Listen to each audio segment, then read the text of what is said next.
Controversy began. Paul Sutherland, the trainer of Red Anchor, wanted to bypass the Melbourne Spring Carnival and prepare him for the AJC Derby the following autumn. Sutherland is quoted as saying, "He was still immature and growing at the completion of his 2-year-old season, and I wanted to give him time to develop. He was a heavily built horse with flat heels, and I felt a Melbourne campaign would put a lot of pressure on his legs and lead to fetlock and tendon troubles." I thought he was just starting to become good. I thought I think it was the ideal, plus that, to me, was the ideal carnival. To leave a horse in a paddock for that period of time was not going to do him any good. The horse did not have a physical problem. The decision to go to Melbourne paid dividends. Was supreme. His first outing for the spring was in the Roman Consul Stakes at Randwick on September 1.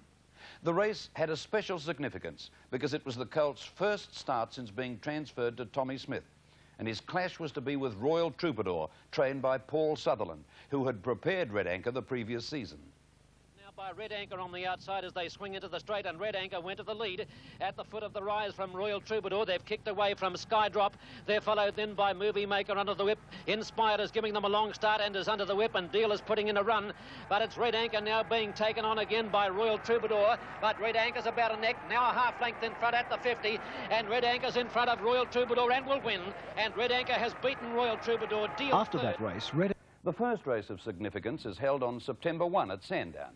The Memsie Stakes, a Group 2 weight-for-age race over 1,400 metres. It featured the clash of 6 of the most fancied horses in early Cups betting.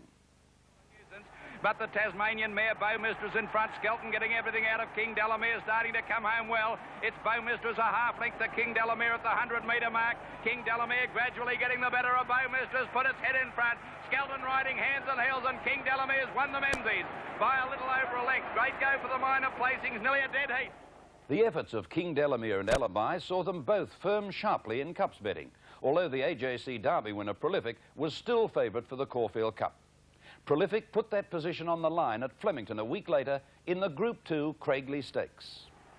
Bumping with Arctic Wolf, Prolific trying to go up on the fence, there's nowhere to go, and then Laser's Fury. Melian easing out, but he lost a bit of ground on Beechcraft, doing it at Skabobany just in front of Loyal and True. Prolific now getting clear, he's got Beechcraft and Beachevel beaten, he's grabbing the leaders. Prolific's run to the front, Beechcraft end on the outside, Beachevel coming at him, but Prolific, he's outsmarted them, the boy, and it's the Gouch going to the line. And Prolific wins it nearly a half length to Beechcraft. Hunters got what they were looking for, an outright Caulfield Cup favourite, and they had a big win in the process as Prolific landed a 5s-to-3s betting plunge. While a good number of the Cup contenders were working their way through the early weight-for-age races in Melbourne, there were also those who remained in Sydney for the important races there. Principal players were Tresaro, Hay-Eye and Bounty Hawk, and their first clash was over 1,800 metres at Randwick on September 1 in the Group 2 Subaru Chelmsford Stakes, with Hay-Eye proving the victor. A fortnight later, in the Group 2 Hill Stakes at Rose Hill, these 3 top gallopers were at it again. And they're followed then by Tresaro coming on the scene, and Bounty Hawk down the outside. Hay-Eye has reached most impressive. Tresaro and Hazard's commander there, and Bounty Hawk down the outside. Tresaro hit the lead. Hay-Eye's coming after it, but Tresaro just in front, and Tresaro has won it. From Hay-Eye second, Bounty Hawk third, then most impressive. It was to be Tresaro's last win in Australia as the Giants at Tristram Gelding suffered his second bleeding attack in the Metropolitan Handicap 2 starts later and was banned from Australian racecourses for life. The 3-year-old crop was not a strong one, gained substance during the spring in Sydney when the Triple Crown series was captured by 3 different horses. The Peter Pan Stakes was taken by Black Ivory, another homebred raced by Mr. Robert Holmes-a-Court. The second leg of the Crown, the Gloaming Stakes, was taken by the underrated galloper Phillip, who came home stoutly to defeat Colour Page and Sprightly Native. The Tommy Smith-trained Luxor Lottery started favourite in both those races, running a good second in the Peter Pan, but a disappointing 8th in the Gloaming. As it turned out, the Group 1 Spring Champion Stakes was to be the moment of revenge for Luxor Lottery. And the leader, Popular Hero, by a half length on Happy Feeling, going closer. Most impressive on the outside, followed by Black Ivory, and then Luxor Lottery, Blazing Devil, Clavelli Bay, the Mayfield Smith pair, Colour Page and Phillip are further back, followed by Perspiration, and last is Sprightly Native. Now the field packs up tightly on the turn into the straight, and Popular Hero led the Champion Stakes field around the corner, straightened up a length and a half in front of Black Ivory, taken off the fence, over on the rail, Clavelli Bay now popped the question, followed by Luxor Lottery, and Phillip down the outside, taking a while to get going at the 200 mark. Popular Hero joined by Black Ivory. Luxolottery coming at them, and now Phillip is starting to hit top gear. Luxolottery and Black Ivory fighting it out. Phillip can't get to them. Clovelly Bay getting a rails run, but Luxolottery grabbed the lead and he'll win the Champion Stakes. Luxolottery first, I think. Clovelly Bay second. Black Ivory third. Luxolottery is the best winner to date for the Northern Dancer horse Double Niako, who was recently purchased for stud duties at Peroslo Stud in New South Wales. The win continued the good winning sequence of jockey Noel Barker, who during the spring won the Winfield Cup at Newcastle and the Colin Stephen Handicap on forward Sprinters in action. The first Group 1 race for sprinters is the Marlborough Cup, run over 1,400 metres at Caulfield in September. It is a relatively new race, but its list of winners already includes champions like Captain Teeb and Manicato. This year, Brent Thompson chose the Marlborough Cup meeting as his first after a riding stint in England. Brent returned with all his old finesse and a little more. Noble Note bounced out in front of In the Slot. Bow Mistress away well from keepers. Nouvelle Star and then Centane, followed by Haley's Hope.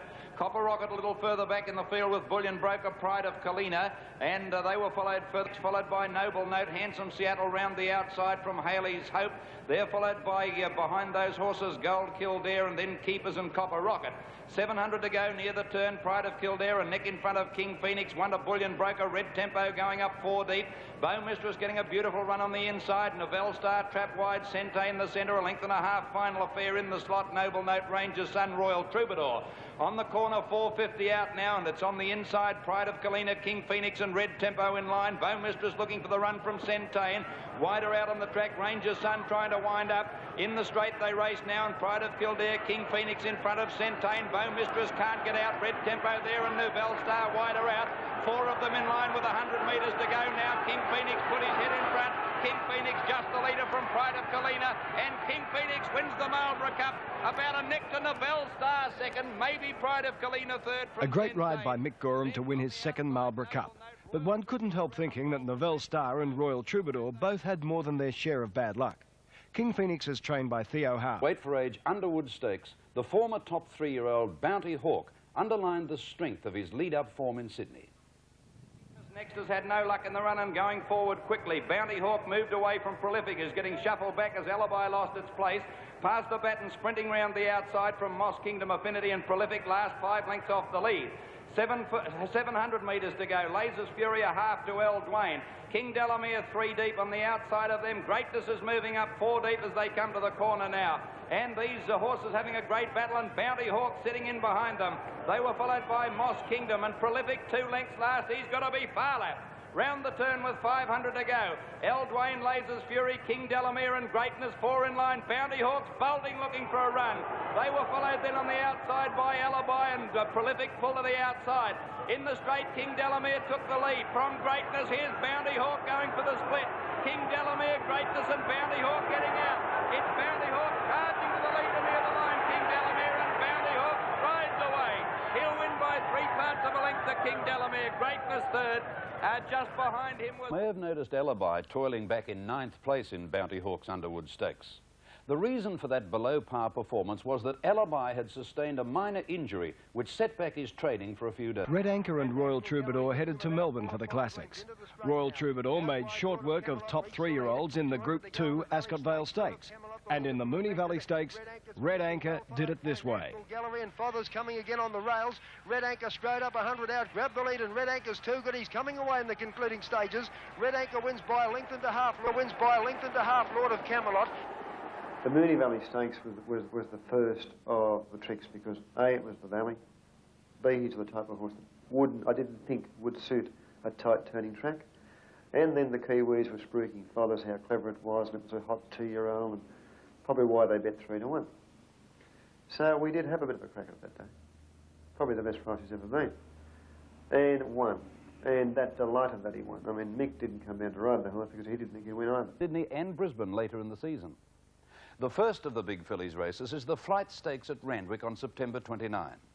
The Flight, one of Australia's most famous race mares, has a history of top-class winners, and although it currently holds only Group 2 status, its elevation by the principal clubs seems only a matter of time, particularly now that it's worth $100,000 and is the 3rd leg of the Spring Fillies Crown Series. The filly to look for here is the brilliant Queenslander Golleen. in the blue colours out in the centre of the track.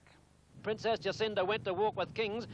Dalton's coming at them. Purple May's locked away now. Wink at Me is coming at the line of leaders, and they're followed by Our Lafitte. Premier Flight in behind those. Dinky Flyer and Satin Sand are storming down the outside. There's about 8 in line. Dalton claimed by Wink at Me. Satin Sand and Dinky Flyer are putting in runs. Anything can win it. Satin Sand is coming at Dalton, and down the outside Galeen flew. And Galeen got up and won it. 600. In fact, for the past 3 years, the Wait for Age George Mayne Stakes has been the domain of champions. In 1981 and 82, the race was taken out by the great Kingston Town, while the following year, when the spring meeting was transferred to Warwick Farm, the great Emancipation took it out in fine style. This year, we saw the very best of a good young galloper, Inspired, who had won the Golden Slipper Stakes the previous autumn. Allowing the favourite to stride to the front now, and Inspired allowed more rain, slipped away in front. I think they're wise tactics by Compton. The horse was pulling very hard. Street Cafe second, getting closer on the outside, and then Castanilla joined by Riverdale. A length and a half to Hay Eye on the outside of Ring True, 2 to Tresaro, and Handsome Air at the tail of the field. Now Compton slows them up on Inspired over the 800 crossing, led by a length to getting closer, who's going closer to the leader. Street Castanilla. Hay Eye about to let loose on the outside, making a quick move up towards the lead, but a couple are going with him, and Hay Eye will be carted very deep on the turn into the straight. Further back, Castanilla, followed by Ring True. Tresaro couldn't sprint when they took off, and last Handsome Air. Around the turn for home, Inspired led over, getting closer, and Hay Eye makes a line of 3. On the fence behind them, Street Cafe, followed by Riverdale, Castanilla, Ring True, and Tresaro as they top the rise. Inspired still in front. He got away, in fact, nearly a length to getting closer, and Hay Eye, but Inspired has pinched a nice break, and Compton goes for the doctor. Inspired clear with 100 left to go. He's 2 lengths or more in front. His stablemate Street Cafe bursting into second place, but Inspired's going to run the mile right out. And Inspired won easily by nearly 2 lengths. Close for second, Street Cafe or Riverdale. Then getting closer, Hay Eye. After the race, trainer Theo Green amazed racing fans by announcing that Inspired would not go to Melbourne for the Classics, but would be spelled instead. It proved to be the gelding's last race for the season. But while the 3-year-old was simply too good at the weights, the performance of Riverdale, carrying the 57 kilograms of straight weight for age, drew a lot of attention and made him one of the top fancies for the 1984 Group 1 Epsom Handicap. 84, Sovereign Chief missed the kick about a length and a half. The others came out in a nice line with Tandrio and Eastern Bay beginning very quickly. So is Lord Paddington getting closer, and French Current, a prominent. Lord Balliner's right up there with them in the early part. Almerzo not far away when they get going, followed by Noble Connection, Zoning, Manu and Eastern, and Sovereign Chief as last of all. Around the first turn, and Tandrio got to the fence to lead by nearly a length to Almerzo. A length away, Lord Paddington getting closer, running fourth at that stage. Over on the rail, Zoning getting a nice run. French Current on the outside of Zoning, and then Riverdale and Lord Balliner, with Riverdale going forward. Manu at the head of the others with Eastern Bay midfield, and then Advert awkwardly placed, followed by Calaboose, Old Spice, Ring True, then Noble Connection. Mufflers well back in the field with Power Symbol, and then Sovereign Chief and Desir's Command, and New Bliss as last as the Epsom field comes to the corner. Riverdale cutting loose on the outsiders, going after Tandrio as they turn for home, and they've booted away. They lead by 3 lengths on Almerzo coming over the rise, and then Zoning, followed by Lord Paddington and Advert from Manu and Lord Balliner, and Ring True wide out with Azar's Command, but Riverdale shot clear. Riverdale is a mile in front with 150 left to go, and the Gosford Galloper looks all over a winner. Riverdale is blitzing him. Tandrio's in second place with Azar's Command from a long way back, but a great win to Riverdale. Riverdale wins the Epsom by 2.5 lengths to Tandrio. Azar's Command has come with a long run to get third. A brilliant win by Riverdale, assisted enormously by the intelligent riding of Noel Barker, who summed up the track perfectly and sent the 4-year-old forward at the 800 metres. After that race, Riverdale was sent to Melbourne for the 2 big 1,600-metre races. The Metropolitan Handicap, a Group 1 race over 2,600 metres.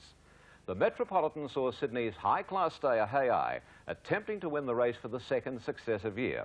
A low burden with 57.5 kilos in the Metropolitan, Hay Eye was sent out a firm 7-2 favourite ahead of Newcastle Cup winner Forward Charge.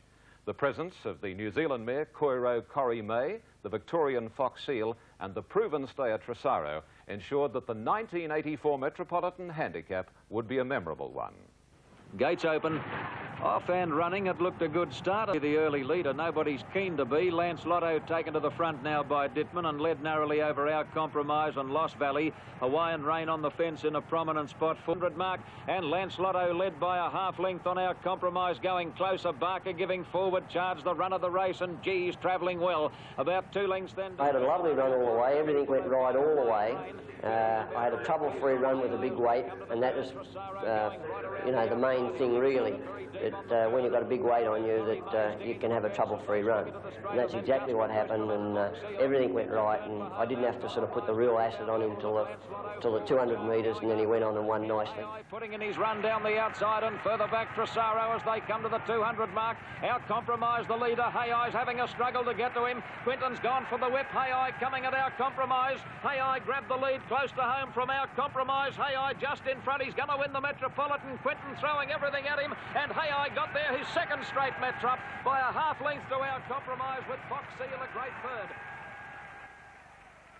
The Metropolitan was the 9th career win and the 4th Group 1 win for this tough son of Skyhawk II. Hay-Eye was bred in New Zealand by the late Dr. John Sullivan, whose son Mark is a successful young trainer and is trained To Melbourne to continue her campaign, and was unfortunate to strike a top-class field in the Group 2 Edward Manifold, which, like the Flight Stakes, is run over 1,600 metres. Watch closely, as this proved to be one of the best form races of the year. The favourite is Sauna, who's behind the leaders in the white sleeves, looking for an opening. Centauria and Spirit of Kingston have grabbed the leaders in a stride now, and it's Centauria taking the lead with Spirit of Kingston. There's a fall back in the field. Cookies down at the 200. Centauria and Spirit of Kingston fighting it out from Rastanza. Centauria, Spirit of Kingston put its head in front. Sauna getting out is running on, but Spirit of Kingston's going to win it. About a neck to Centauria, a length and a half to Sauna third. One Australian Group 1. 9 days later at Flemington in the Group 2 Turnbull Stakes, Alibi showed that recovery was almost complete. The fence.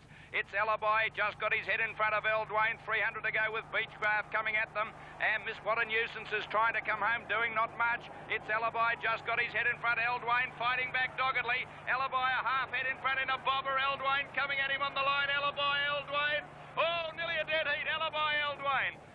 Well, that race made an enormous difference to the Caulfield and Melbourne Cup betting. Alibi came back into the market. Eldwain emerged from virtual obscurity to become one of the leading fancies, while What a Nuisance was announced a non-runner. National Gallery easing back, away they go. Jumped away pretty well. Red Anchor and Star Pyramid first out from Brave Salute. Gary Willits had the Moonee Valley Stakes mount, but at Caulfield on Guineas Day, Mick Dittman was back in town.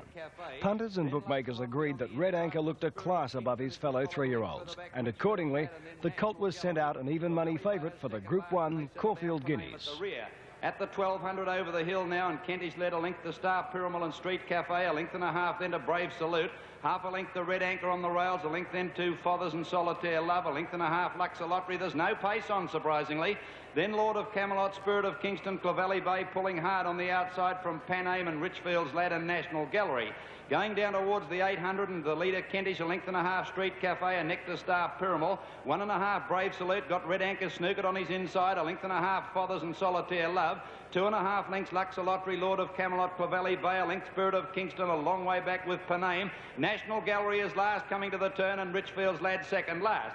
Past the 600 near the corner, Kentish is hanging. Star Pyramid getting up on his inside from Street Cafe. Pulled out 3 wide, Brave Salute. Red Anchor's going well. He's trying to get somewhere to go from Solitaire Love, and then Fathers. National Gallery back second last on the corner. Red Anchor got the run and hit the front on the corner. Red Anchor dashed to the lead from Star Pyramid. Fathers getting out from Street Cafe. They're followed by on the outside Brave Salute, but Red Anchor Dittman went for home. He shot 2 in front of the 200 from Star Pyramid, getting out Lord of Camelot and then Street Cafe, but Red Anchor's going to walk in, scores by 4 lengths. Second, Lord of Camelot, Spirit of Kingston up for third. And the last horse to win the Moonee Valley Stakes, Caulfield Guineas and Cox Plate in the one season was the Mighty Surround in 1976. Races. the first of which is the IXL at Caulfield. They race, Pride of Kalina in front, slowing them up. French Current and Penny Edition join it. 1.5 lengths away, then came Regal Advice, followed over on the inside by... behind those horses then is Luther's Luck looking for a run with Mr. Ironclad, Sobriquet going around them, and then came Noble Note and Riverdale switched to the outside from Eastern Bay and Niarco Fair. On the corner, Pride of Kalina and Penny Edition still together. Oh, there's a fall, Sobriquet's down. Lord Ballina interfered with and Few Benefits nearly fell. Pride of Kalina in front of the straight. Mr. Ironclad pulled out on the outside, going out after it. Noble Note going for a rails run. It's Mr. Ironclad taking the lead from Pride of Kalina. Out wider on the track is Riverdale, but Mr. Ironclad breaks clear and he's going to win it easily. Mr. Ironclad by a couple of lengths. Close to the minors, Riverdale and King Phoenix hit it together from Luther's Luck. A fine win by Mr. Ironclad, but there's little doubt that Riverdale was the hero of the race. These graphic shots show how Sobriquet, coming down on the home turn, interfered with Riverdale and cost that horse many lengths. Riverdale is on the far left of the screen and quite clearly has to almost hurdle Sobriquet to continue to improve his position. Riverdale now just clears the interference, having lost considerable ground, and it was a fine effort to get into second place.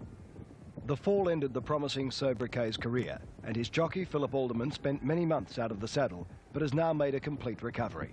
Mr. Ironclad is by the Sovereign Path horse £1 sterling, and was yet another Group 1 winner for Bob Hoisted. The opening day of the Caulfield Cup Carnival, and a day when the majority of the Caulfield Cup contenders have a final chance to prove their worth. There are two key preliminary races, the Group 1 Caulfield Stakes over almost 2,000 metres at weight for age, and the Herbert Power Handicap, a Group 2 race over the exact Caulfield Cup circuit. In the Caulfield Stakes, ruling Cup favourite Prolific was backed as though unbeatable at 10-9 on.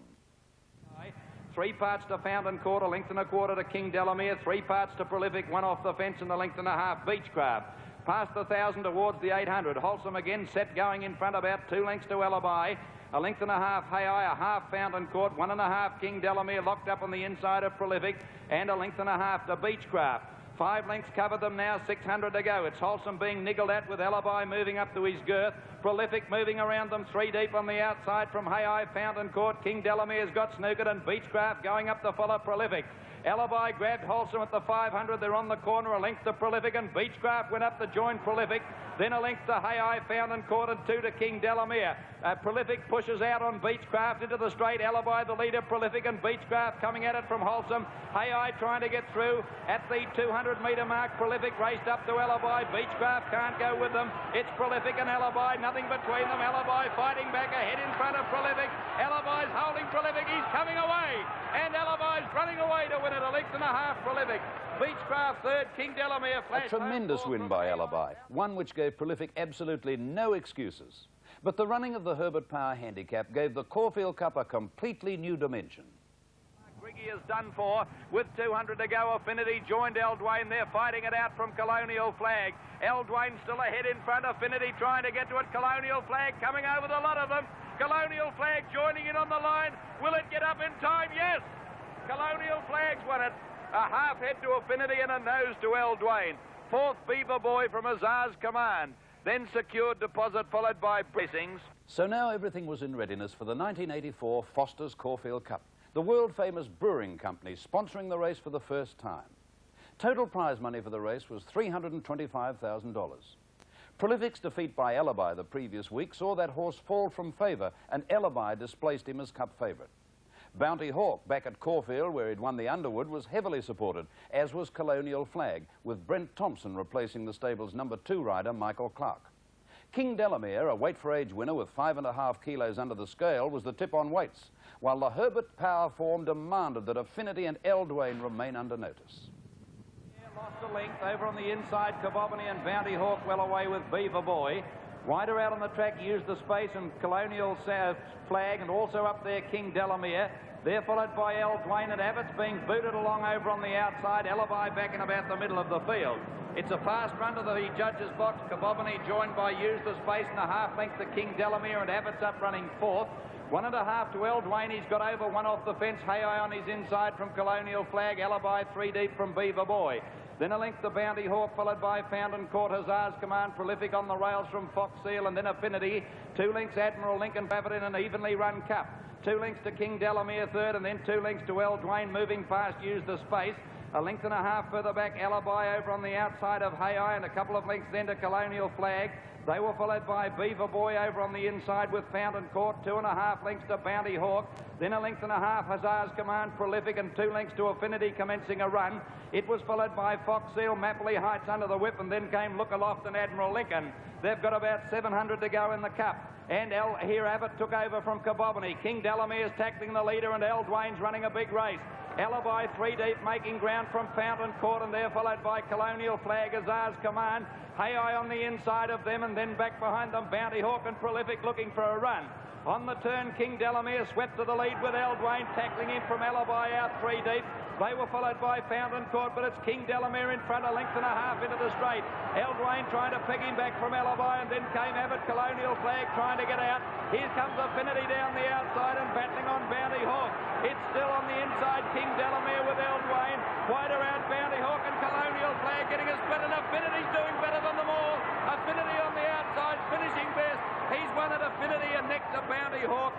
Maybe El Dwayne third from King Delamere. Affinity's win capped an inspiring comeback from a crippling fall for jockey Pat Hyland.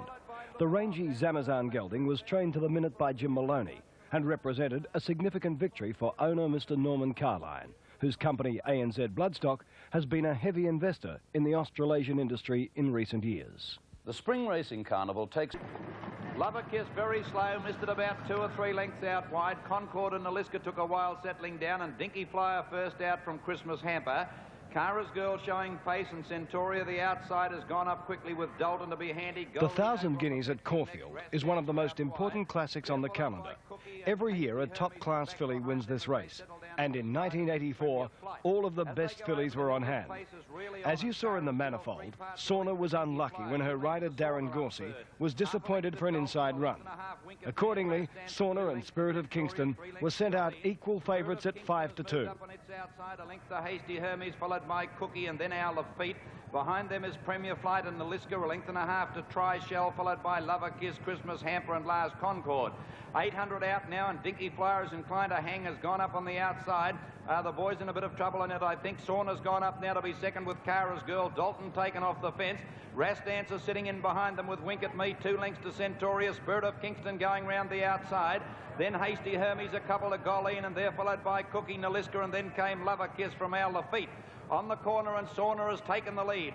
Dinky Flyer and Sauna in front of Wink at Me. Ras Dancer about to come after them, and they were followed then by Dalton. Spirit of Kingston down the outside, running on well. Sauna dash clear. Ras Dancer throwing out the challenge. Spirit of Kingston under the whip on the outside. It's Sauna in front. Spirit of Kingston and Ras Dancer trying to get it from Wink at Me, and then Golleen out wide. It's Sauna in front. Golleen coming home at 100 miles an hour, and Golleen's going to get up and win. Scores by more than a length to Sauna on the line. Third, Spirit of Kingston. Golleen's barnstorming finish left her rivals with absolutely no excuses, particularly as she conceded Spirit of Kingston a start into the straight. Golleen is by the Star Kingdom grandson Gosh, a former Victorian galloper. Golleen was her dam's first named foal. The first horse to win the Moonee Valley Stakes, Caulfield Guineas and Cox Plate in the one season was the mighty Surround in 1976. On Cox Plate Day 1984, Red Anchor dominated in the betting ring and, where it mattered, out on the track. On the inside, King Delamere, Eastern Bay away well, but Street Cafe flew from the stalls like a greyhound and was 2 in front and crossed to the rails as they settled down. Mr. Ironclad out wide with King Phoenix and El Dwayne racing up towards the lead when they settled down. Red Anchor's about 5th, 1 off the fence, and Labrici trapped about 3 wide behind him. Out of the straight they go now, and Street Cafe a length to Oxbury Way and El Dwayne, a length and a half Mr. Ironclad, half a length Red Anchor getting in on the fence, 3 deep King Phoenix, 1.5 Eastern Bay and Lord Camelot. Labrici trapped 3 deep from King Delamere. Then, it's hanging Labrici. They're followed by, at the head of the others, Riverdale. Next, Kiwi Slave, a length and a half Beechcraft, and last of all is Admiral Lincoln. 1,300 out at this corner, and Street Cafe bowling along a length to El Dwayne, a half Oxbury Way, a length. Then further back came Mr. Ironclad, Red Anchor and King Phoenix 3 deep. Lord Camelot... They went very fast as they usually do in the Cox Plate. He got back around about midfield, but I came off the fence at about the 1,200 metre mark and started to follow some horses up. they seem to go a long way from home in those sort of races, and like half a mile from home they were at top speed, and he was out off the track a bit, doing a little bit hard. So, you know, he showed a lot of class to be able to win. By Lord Camelot wide, but making ground from Mr. Ironclad. Wonder Red Anchor now being sent forward from Eastern Bay, King Delamere. Labrici's covered a ton of ground next from at the head of the others, Riverdale, and Beechcraft called on for his run from Kiwi Slave. As they came up by the 600 and a Street Cafe, about a length to Lord Camelot. El Dwayne's gone. In the centre there, battling on is King Phoenix and Red Anchor, and the outside of them from Mr. Ironclad, King Delamere, and then further back, Labrici, Riverdale. But Street Cafe, Clements kicked it away a length and a half on the corner. Red Anchor's out after it from Lord Camelot. The 3-year-olds are clear. Red Anchor raced up the Street Cafe from Lord of Camelot and then King Delamere. Red Anchor took the lead, 100 to go from Street Cafe, battling back, and then Lord of Camelot. But the mighty Red Anchor's coming away to win the Cox Plate. Scores by a length from Street Cafe. 2 lengths to King Delamere, third. Ahead to Lord of Camelot, fourth from Riverdale, King Phoenix, Mr. Ironclad, Labrici, Beechcraft. Then Admiral Lincoln, followed by El Dwayne, Kiwi Slave, Eastern Bay, and last to finish up. Red Anchor had equalled the feat of that great filly Surround, but that only occasionally train on as 3- and 4-year-olds. But one of the early spring races that has a history of producing superior winners is the Group 2 Maribyrnong Plate, run over 1,000 metres at Flemington on Derby Day. This year, racegoers at Flemington were treated to something special. A colt who ultimately started favourite in the Golden Slipper Stakes. New Atlantis took the lead out wide from No Parole, How Proud, and now Eminency getting going. This is a mighty colt, New Atlantis. He's right out of the box. New Atlantis races away. New Atlantis went on to win his first 6 starts. Before the season's end, however, he was sidelined, with surgery being required to remove chips of bone from his near side knee. Oh, is he any plum put? In traditional lead-up to the Oaks is the Wakeful Stakes, a Group 2 race over 2,000 metres at Flemington on Derby Day. This year, however, the race lost much of its impact when the 3 place-getters in the 1,000 guineas bypassed the race. Connections considered the race too far for Sauna. Spirit of Kingston was busy taking on Red Anchor in the Derby. And Golleen had her hands full against the Wait for Age stars Bounty Hawk and Alibi in the McKinnon Stakes. But the Wakeful never fails to provide a significant Oaks pointer, and this year was no exception. Sauna trying to get out on the fence, and they were followed now by Tristram's Girl. But Trishell's, I reckon it's got another motor there when he lets it go. And it charged away at the 200 from Centauria, Stop Snoozing. Our Lafitte coming with a big run out wide. Trishell in front. Our Lafitte might get over the top of it. Our Lafitte going 10 to their 1, and it's going to get up Our Lafitte. A flying finish by Our Lafitte to beat Trishell. Either Stop Snoozing or Tristram Rose third. Then Tristram... That win brought Our Lafitte, a beautiful filly by Sovereign Edition, right into Oaks' calculations. And Derby Day at Flemington is a day of highlights. And undoubtedly one of the afternoon's most spectacular races is the Group 1 Pure Pack Stakes, sponsored by Gadsden Industries. This race is conducted down the famous Flemington Straight 6. River Rough, who won the race in 1983, headed the weights with 57 kilos and was equal favourite with the Wait for Age Churnside Stakes winner, Mighty Avenger. River Rough is easy to spot. He's the big black horse racing outside the leaders. On the inside with Pinson away well. River Rough has begun brilliantly in the centre, and Regal Advice is the only one heading to the outside.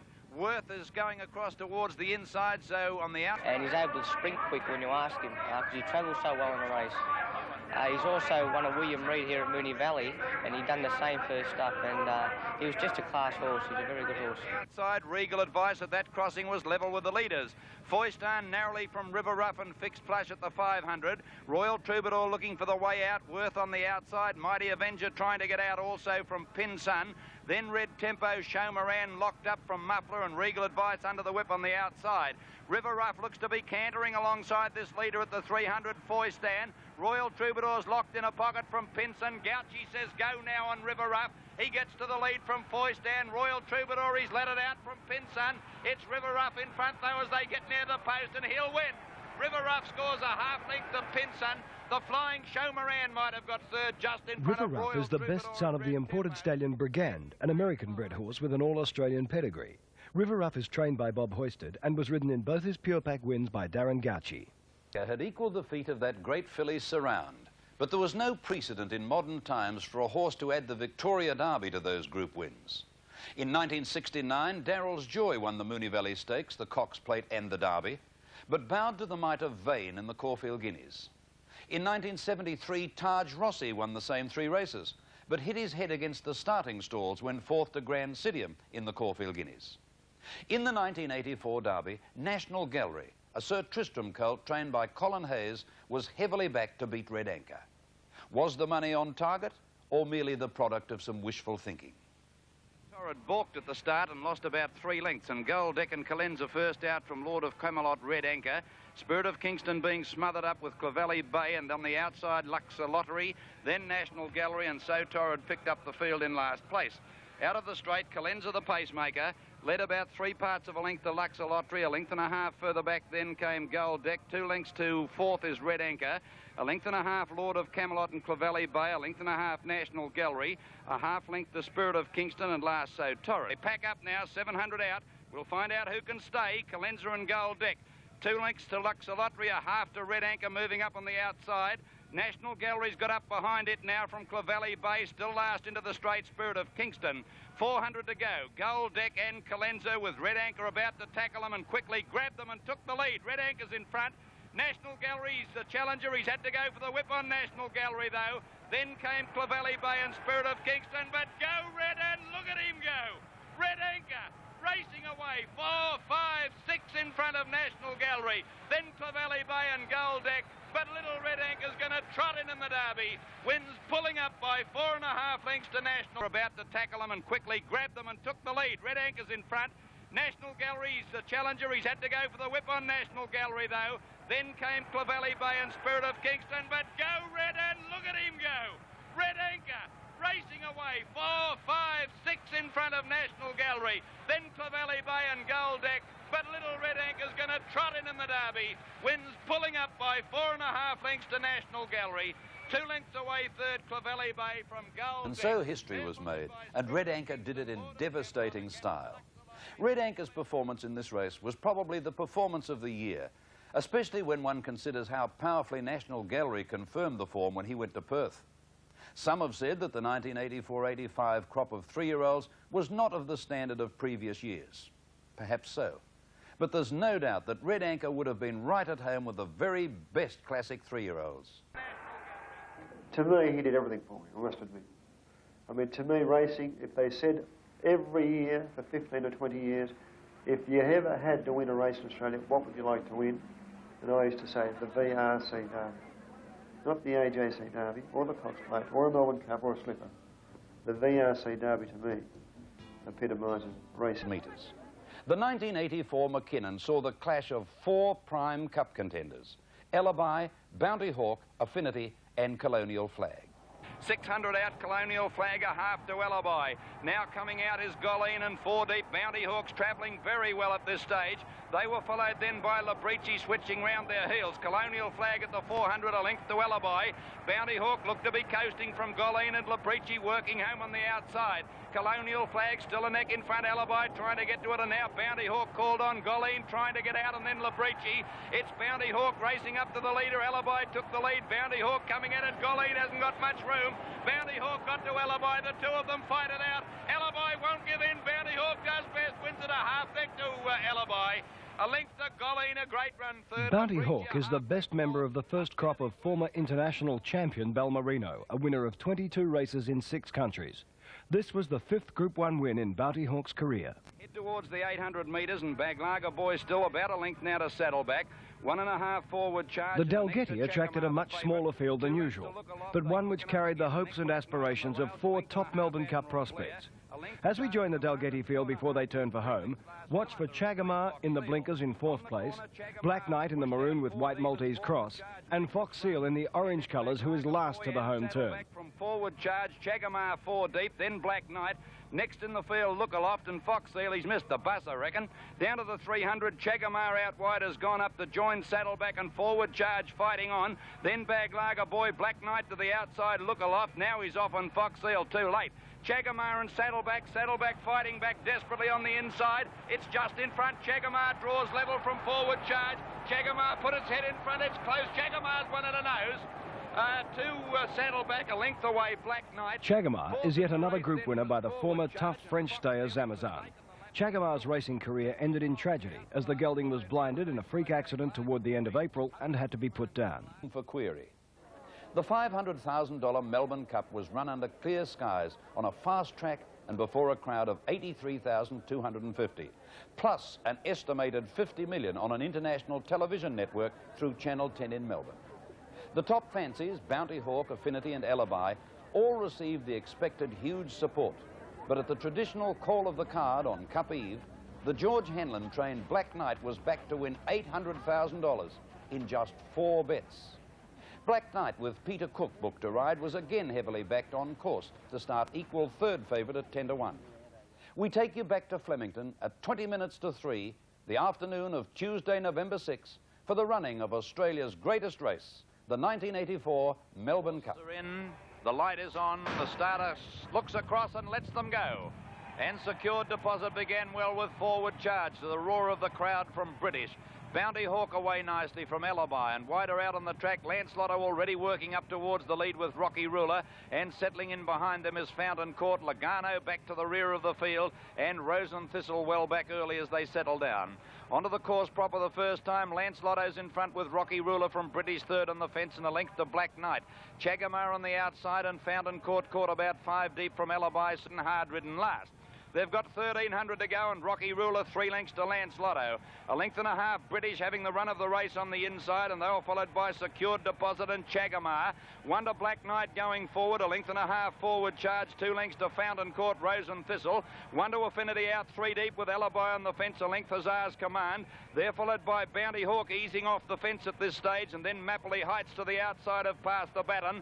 Further back is Beaver Boy, Marsh and Son, a long way back with Fox Seal and Lagana last.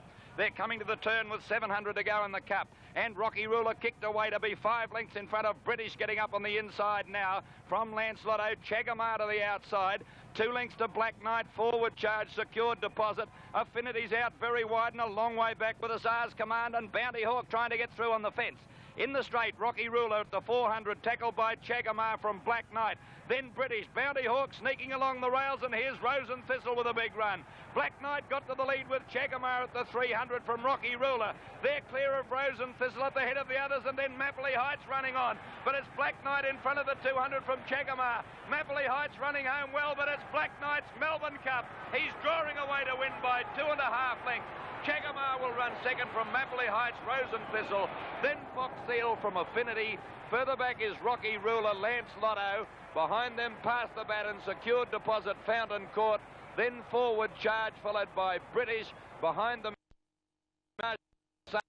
Big Boy, Hussar's Command. And then Bounty Hawk.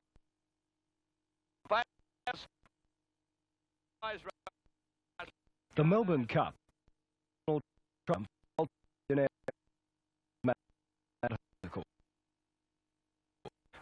sire Silver Knight shortly after that horse's victory in the 1971 Melbourne Cup. Mr. Holmes-a-Court believed that the New Zealand-bred Silver Knight could potentially breed him a superior stayer, and the mating very and performed desired result. The Cup was the third for George.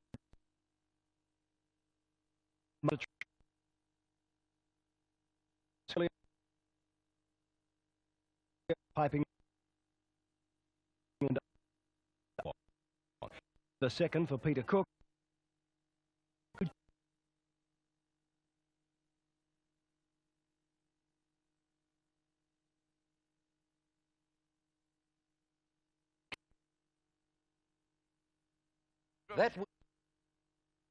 That win brought Our Lafitte, a beautiful filly by Sovereign Edition, right into Oak's calculations, and she was sensationally backed by a group of Sydney punters to start favourite at 9-4.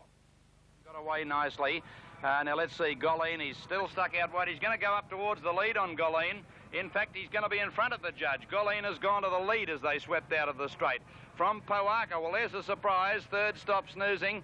Then in on the rails, Dalton from Tristram's Girl and Tri-Shell. They bumped. Tristram's Girl came in on maybe 10 lengths to Naliska. 2 lengths to Stop Snoozing. 2 to Our Lafitte. A length to Golleen the rails. A length to Tri-Shell Christmas Hamper. Then Tristram's Girl, Spirit of Kingston, Centauria. Further back, Poaka. It was followed by Ryko, Tristram Rose, and then Tristark. Further back is Never Over, and Reno's Best from All Flower and Lady Marielle. The leader, Dalton, is 25 lengths in front with 800 to go. At least 25 to Naliska. 3 lengths to Stop Snoozing. We'll soon see who can stay today. Our Lafitte, a length and a half. Niggled at from Golly in the fence. Tristark, Tri-Shell out 3 deep. Then Christmas Hamper, a length, Spirit of Kingston. They were followed further back in the field then.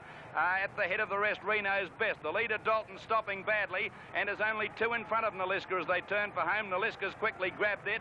Our Lafitte's come at them and now Tri-Shell pull to the outside and Galeen looking for room. At the 400, Naliska in front of Our Lafitte, but Tri-Shell's coming at them. Getting a run near the rails is Galeen. Here's Spirit of Kingston out wider on the track. It's Our Lafitte in front, tackled by Spirit of Kingston from Naliska and Galeen struggling. Our Lafitte joined by Spirit of Kingston. She's taken the lead. Centauria is flying. Spirit of Kingston in front though, and Spirit of Kingston's going to win the Oaks by a length and a half to Our Lafitte. Third placing win to Centauria from Galeen and then Naliska.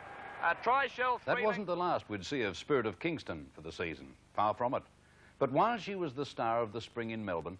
And they're off. Veet Cheval on the inside, jumped away well. Foystan, one of the best to begin, and King Phoenix away quickly with keepers from Exemplify.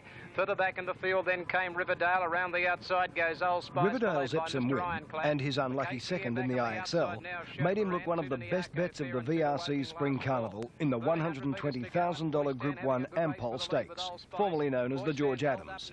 Riverdale's main danger was the top-class Veet Cheval, but the Vice-Regal horse had been sidelined with a virus, and his previous run had only been over 1,000 metres. King Phoenix up on the outside of keepers.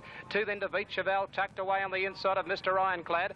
Further back in the field then came on the outside La Cassiere, Exemplify, Show Moran, Woking, and Niarco Fair last of all, about 7.50 to go, and Riverdale's gone to the front. It's Riverdale in front of the Ampol Stakes, about a length and a half in advance of Old Spice. A length further back, King Phoenix on the outside, and they're followed by Woking going around keepers, Mr. Ironclad. Veet Cheval is shuffled back on the inside now of Foystan when they near the turn, taken to the outside, Show Moran. Well back, La Cassiere, followed by Niarco Fair and Exemplify. On the turn, they race with about 600 to go, and keepers moved up to tackle Riverdale, a length and a half Old Spice from King Phoenix. Veet Cheval try to get a run back on the fence. Mr. Ironclad further out and further back, Show Moran. At the 400, Riverdale and keepers fighting it out from Mr. Ironclad. Veet Cheval is blocked in badly with nowhere to go. Riverdale and keepers fighting it out from Mr. Ironclad, then Show Moran and Exemplify down the outside. It's Riverdale ahead in front of keepers with 100 to go. I think he's going to get the big double. Yes, Riverdale's in front of keepers and on the outside Exemplify, and he's got there Riverdale. Riverdale's won the money about a half length to other Exemplify. Once again, Barker's riding was an integral part of the win. It also gave Riverdale's connections a giant bonus, as Ampol had guaranteed an extra $200,000 to the horse who could complete the Epsom Handicap Ampol Stakes double. Riverdale is trained by Neil Ward on the central coast of New South Wales. Perth's top 3-year-old spotlight quickly flashes to Australia's west coast for the annual summer carnival. Here, tremendous prize money awaits the best classic colt or filly. The important Perth Racing Carnival begins on November 17 with the running of the $120,000 West Australian Derby. This Group 1 race has played host to many good gallopers from the eastern states. And in 1984, it was National Gallery who emerged from Red Anchor's shadow to realise a dream for his syndicate of owners. Then came Don Ramon, National Gallery down on the inside.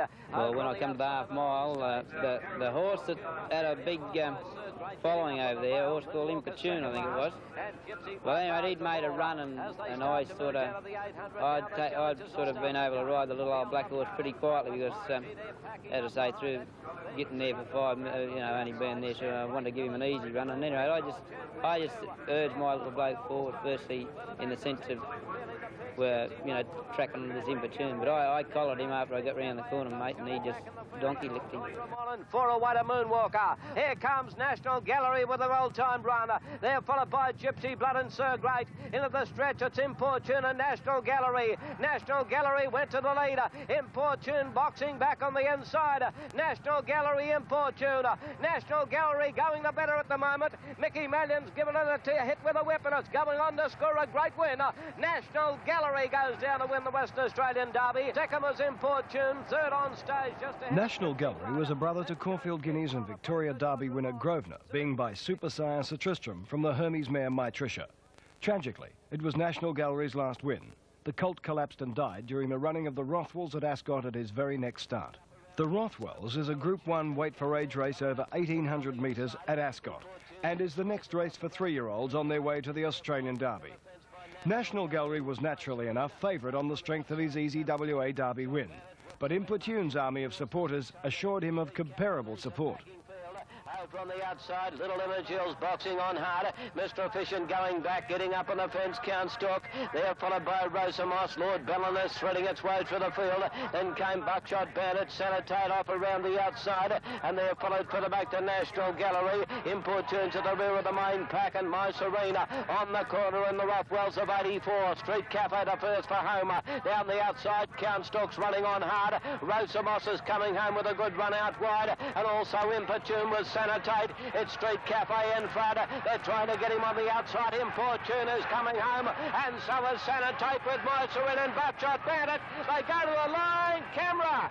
Sanitate, Importune, Buckshot Bandit and Mycerin. A narrow win to Importune.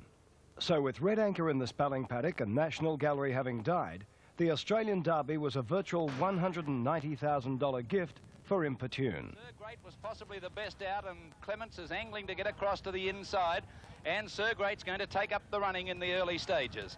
Settle down about 3 lengths in front here from Importune, who's easing now to allow on stage. Good 3-year-old. He came out, he beat the older horses at weight for age in the Rockwood. He beat the older horses at weight for age in the Millionaire size at Pinjarra. He's a very, very good horse. In front of Tees-on, Gypsy Frolic. Importune out 4 deep now, making its run. It slipped away from Gypsy Blood, the favourite. Sir Great led into the straight, but now Importune comes at it from Tees-on and Gypsy Frolic, Gypsy Blood. Importune, the odds-on, has hit the front from Sir Great at the 200. The Derby's over. Gypsy Blood and Tees-on are running on fairly well, and Perky Bow with a late run. But Importune's going to win by about 3 lengths to Sir Great. Gypsy Blood has run 3rd, 4th placing. The Derby was another big result for top Perth trainer Ted Hickling and his partner Wally Hanna.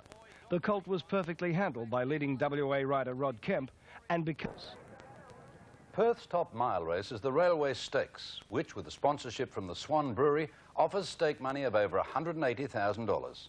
The powerful Perth combination of trainer Ted Hickling and jockey Rodney Kemp had swept all before them during the summer carnival, and their mare Eastern Temple was sent out favourite at 4-1. Down the back they go in a packing field behind Cass Honey. She leads them at the 1,000 metres, about a length out from Mayo Moona. They're followed by After Dawn, Eastern Temple scraping punt in the box seat. They're followed by Exemplify in the centre. Then inside the 600 approaching the corner, it's Cass Honey in front, Paragon of Virtue up on the outside. Mayo Moon running 3rd by G. Kemp's ridden Eastern Temple, a treat on the fence. There Ironclad, Mr. Ironclad's going 5 wide, questing also with After Dawn. They flatten for the run home in the railway. Eastern Temple popped the question, went up on the outside of Cass Honey. Stop at the top, running on hard. Eastern Temple's collared Cass Honey. Stop at the top, running home hard behind them. Kemp riding for dear life. Teddy Hickling's won another one. Eastern Temple won the railway. Cass Honey 2nd, stop at the top 3rd. Eastern Temple has now raced 21 times for 11 wins and over $230,000 in stakes. At her only other start for the season, the classic races for colts began at Riccarton Christchurch on November 7 with the running of the Group 1 New Zealand 2,000 guineas. Undoubtedly the form horse was Kingdom Bay, the Otahai Bay colt who had earlier taken the Hawke's Bay Guineas and the Wellington Guineas. He achieved a rare hat-trick by beating Waikato Guineas winner Governor's Bay in the 1,600-metre Group 1 event. And they're racing in the New Zealand Derby. Jug of Punch bounced out to lead them from... Kingdom Bay's outstanding form at 1,600 metres convinced trainer Jack Taylor that the colt deserved his chance in the $200,000 New Zealand Derby. Kingdom knocked 2 seconds nearly off the record as it was, and I don't think I've ever been so confident going into a race, even a maiden race at Taupo, as I was going into the Derby with Jolly Jake. Coming wide from Governor's Bay into the straight in the Derby. Jugger Punch led from Jolly Jake first to pounce, and he took the lead to the Guineas winner. Here's Dusky Legend coming after them, Belrani and late Kingdom Bay, but he's 5 away. Jolly Jake in front at the 300 metres. Dusky Legend, here's Ivana running on late with Beau Desir, Kingdom Bay, but they raced down 150 to go. Jolly Jake kept going by McNabb. He's got a 2-length break on Dusky Legend. Ivana. Jolly Jake's going to win the money at great odds. A length and a half from Dusky Legend. 3rd, Ivana, followed home by Nick south of Belmont. Jolly Jake is trained by Alan Jones for leading Singapore trainer Ivan Allen. Jockey Chris McNabb was later suspended for causing interference to Kingdom Bay at the winning post the first time. So horse-wise, the 2 summer carnivals have absolutely nothing in common. This year, the Perth Cup had a Runyon-like charm to it, with millionaire Perth owner Laurie Connell and trainer Buster O'Malley having long been confident of the chances of their New Zealand-bred 5-year-old Faizam. The big chestnut, who races with a prominent white shadow roll, had won 7 of his 10 starts leading up to the Cup, the last 5 in a row. Connell had backed his opinion substantially, and Racecourse Talk had it that the owner stood to win more than $1 million if Faizam could pull it off. With his only danger appearing to be Melbourne Cup place getter Mapley Heights, they're on their way for the big prize in the 1985 Perth Cup. One off the fence at this. They were followed then behind those horses, Pliancy, and then behind them again round the outside of the field. Here comes Swift Knight with a big run, and Fox Seal is trying to follow it. They go past the 800, Norm's Delight in front, but he's having his ears scrubbed off, and going right around them, Swift Knight's gone up to hit the front. Swift Knight's dashed to the lead. Faizam's moved up to be third. Head for Space is gone. Interloper's sneaking through along the rails. They're followed by Strike Rate, and now Mapley Heights making ground, but she's about 5 off the lead. On the turn, 500 out, Swift Knight in front. The favourite Faizam's racing to it. Has he gone too early? Interloper got up 3 lengths away third. Then Norm's Delight. Here's Fox Seal and Mapley Heights starting to run on. Swift Knight led into the straight and neck to Faizam, and they're out 3 lengths to Interloper, Mapley Heights and Fox Seal. Faizam took the lead at the 200. The favourite drew away. He's got the Cup won. Swift Knight is second, and they're followed by Interloper, but in the run home, coming home fairly well behind those horses. Then River Flute, but Faizam goes on to win it well. Faizam scores well, Swift Knight second. Pliancy's got up for third. The Cup was Faizam's 8th win from only 11 appearances for the season. The horse began his career in New Zealand, where he failed to win at his first 9 appearances at 2 and 3. But after... For the New Zealanders, it's usually a case of heading home for the summer carnival, which begins at Avondale, peaks at Ellerslie, and then heads south to Wellington for the Trentham Racing and Yearling sales. Australian trainers with a fit stayer head in the opposite direction, where a bounty of riches lie waiting at Ascot over the Christmas-New Year period. For New Zealanders, the equal richest race in the country, and certainly the most popular, is the DB Auckland Cup. This year worth $200,000, run over 3,200 metres at Ellerslie. The lightweight Middle Ridge, who'd led all the way at Ellerslie just 3 days before the Cup, was sent out favourite. The race was full of excitement as Commissionaire, New Zealand's best weight-for-age horse, went straight to the front and ran a brilliant 1:38.5 for his first 1,600 metres. Set and racing in the Auckland Cup. Now, a little slow out was Capel Lady. One of the first out was Greatness, and Fountain Court kicked up on the inside. Running round now, doubled. Now, Middle Ridge goes up and tackles Commissionaire on the lead, and they lead 1.5 lengths. Secure Deposits camped on them. Right there also is equal favourite Secret Ace. 2.5 behind these now. Greatness, a halfback, Rebel Royale. 2.5 Rose and Thistle, then Fountain Court being niggled at, then followed by Double Trouble, Mr. Duthie, as they come to the 600 metres, and the leader is Middle Ridge takes over in the Cup. Secure Deposit races into second. Commissionaire giving ground sharply the inside. A danger there is Secret Ace. He moves into second equal from then Rebel Royale as they come off the false rail. Greatness is next, and then Kotari Chief, Rose and Thistle. 400 to go, and Middle Ridge set sail for home now from Secure Deposit. They set down to it, and Secret Ace joining issue on the outside. They are the 3, and here's a late run, Kotari Chief. So Secure Deposit, though, shot to the lead with 250 to go. He's well in command at this point from Middle Ridge, then followed by late Kotari Chief, then Secret Ace, but old Secure Deposit, he's well clear going to the post. He's got 4 lengths on Kotari Chief and Odakiri Maid. Secure Deposit gets the Cup. Second is Kotari Chief. Odakiri Maid was third. Secure Deposit proved conclusively in that win that he's the best stayer in New Zealand. The gelding's other big wins include the 1982 New Zealand St Leger and the 1984 Wellington Cup, while he also was second to the... Provided all the right clues to find the winner of the Group 1 New Zealand Oaks. The top colt, Kingdom Bay, but Solveig's trainer, Trevor McKee, masterminded victory when he told substitute rider Grant Cooksley to take his fillies straight to the front.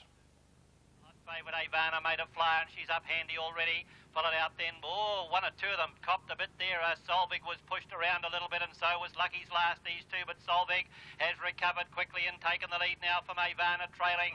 They were followed by Pass a Glance. The next one was Mary Star, is followed by Trocane, So Discreet, Free Zone, Noble Ella, Lucky's Last, and Kitty O'Shea. But on the corner with 450 to go, and they set sail for home, and Solveig's the leader.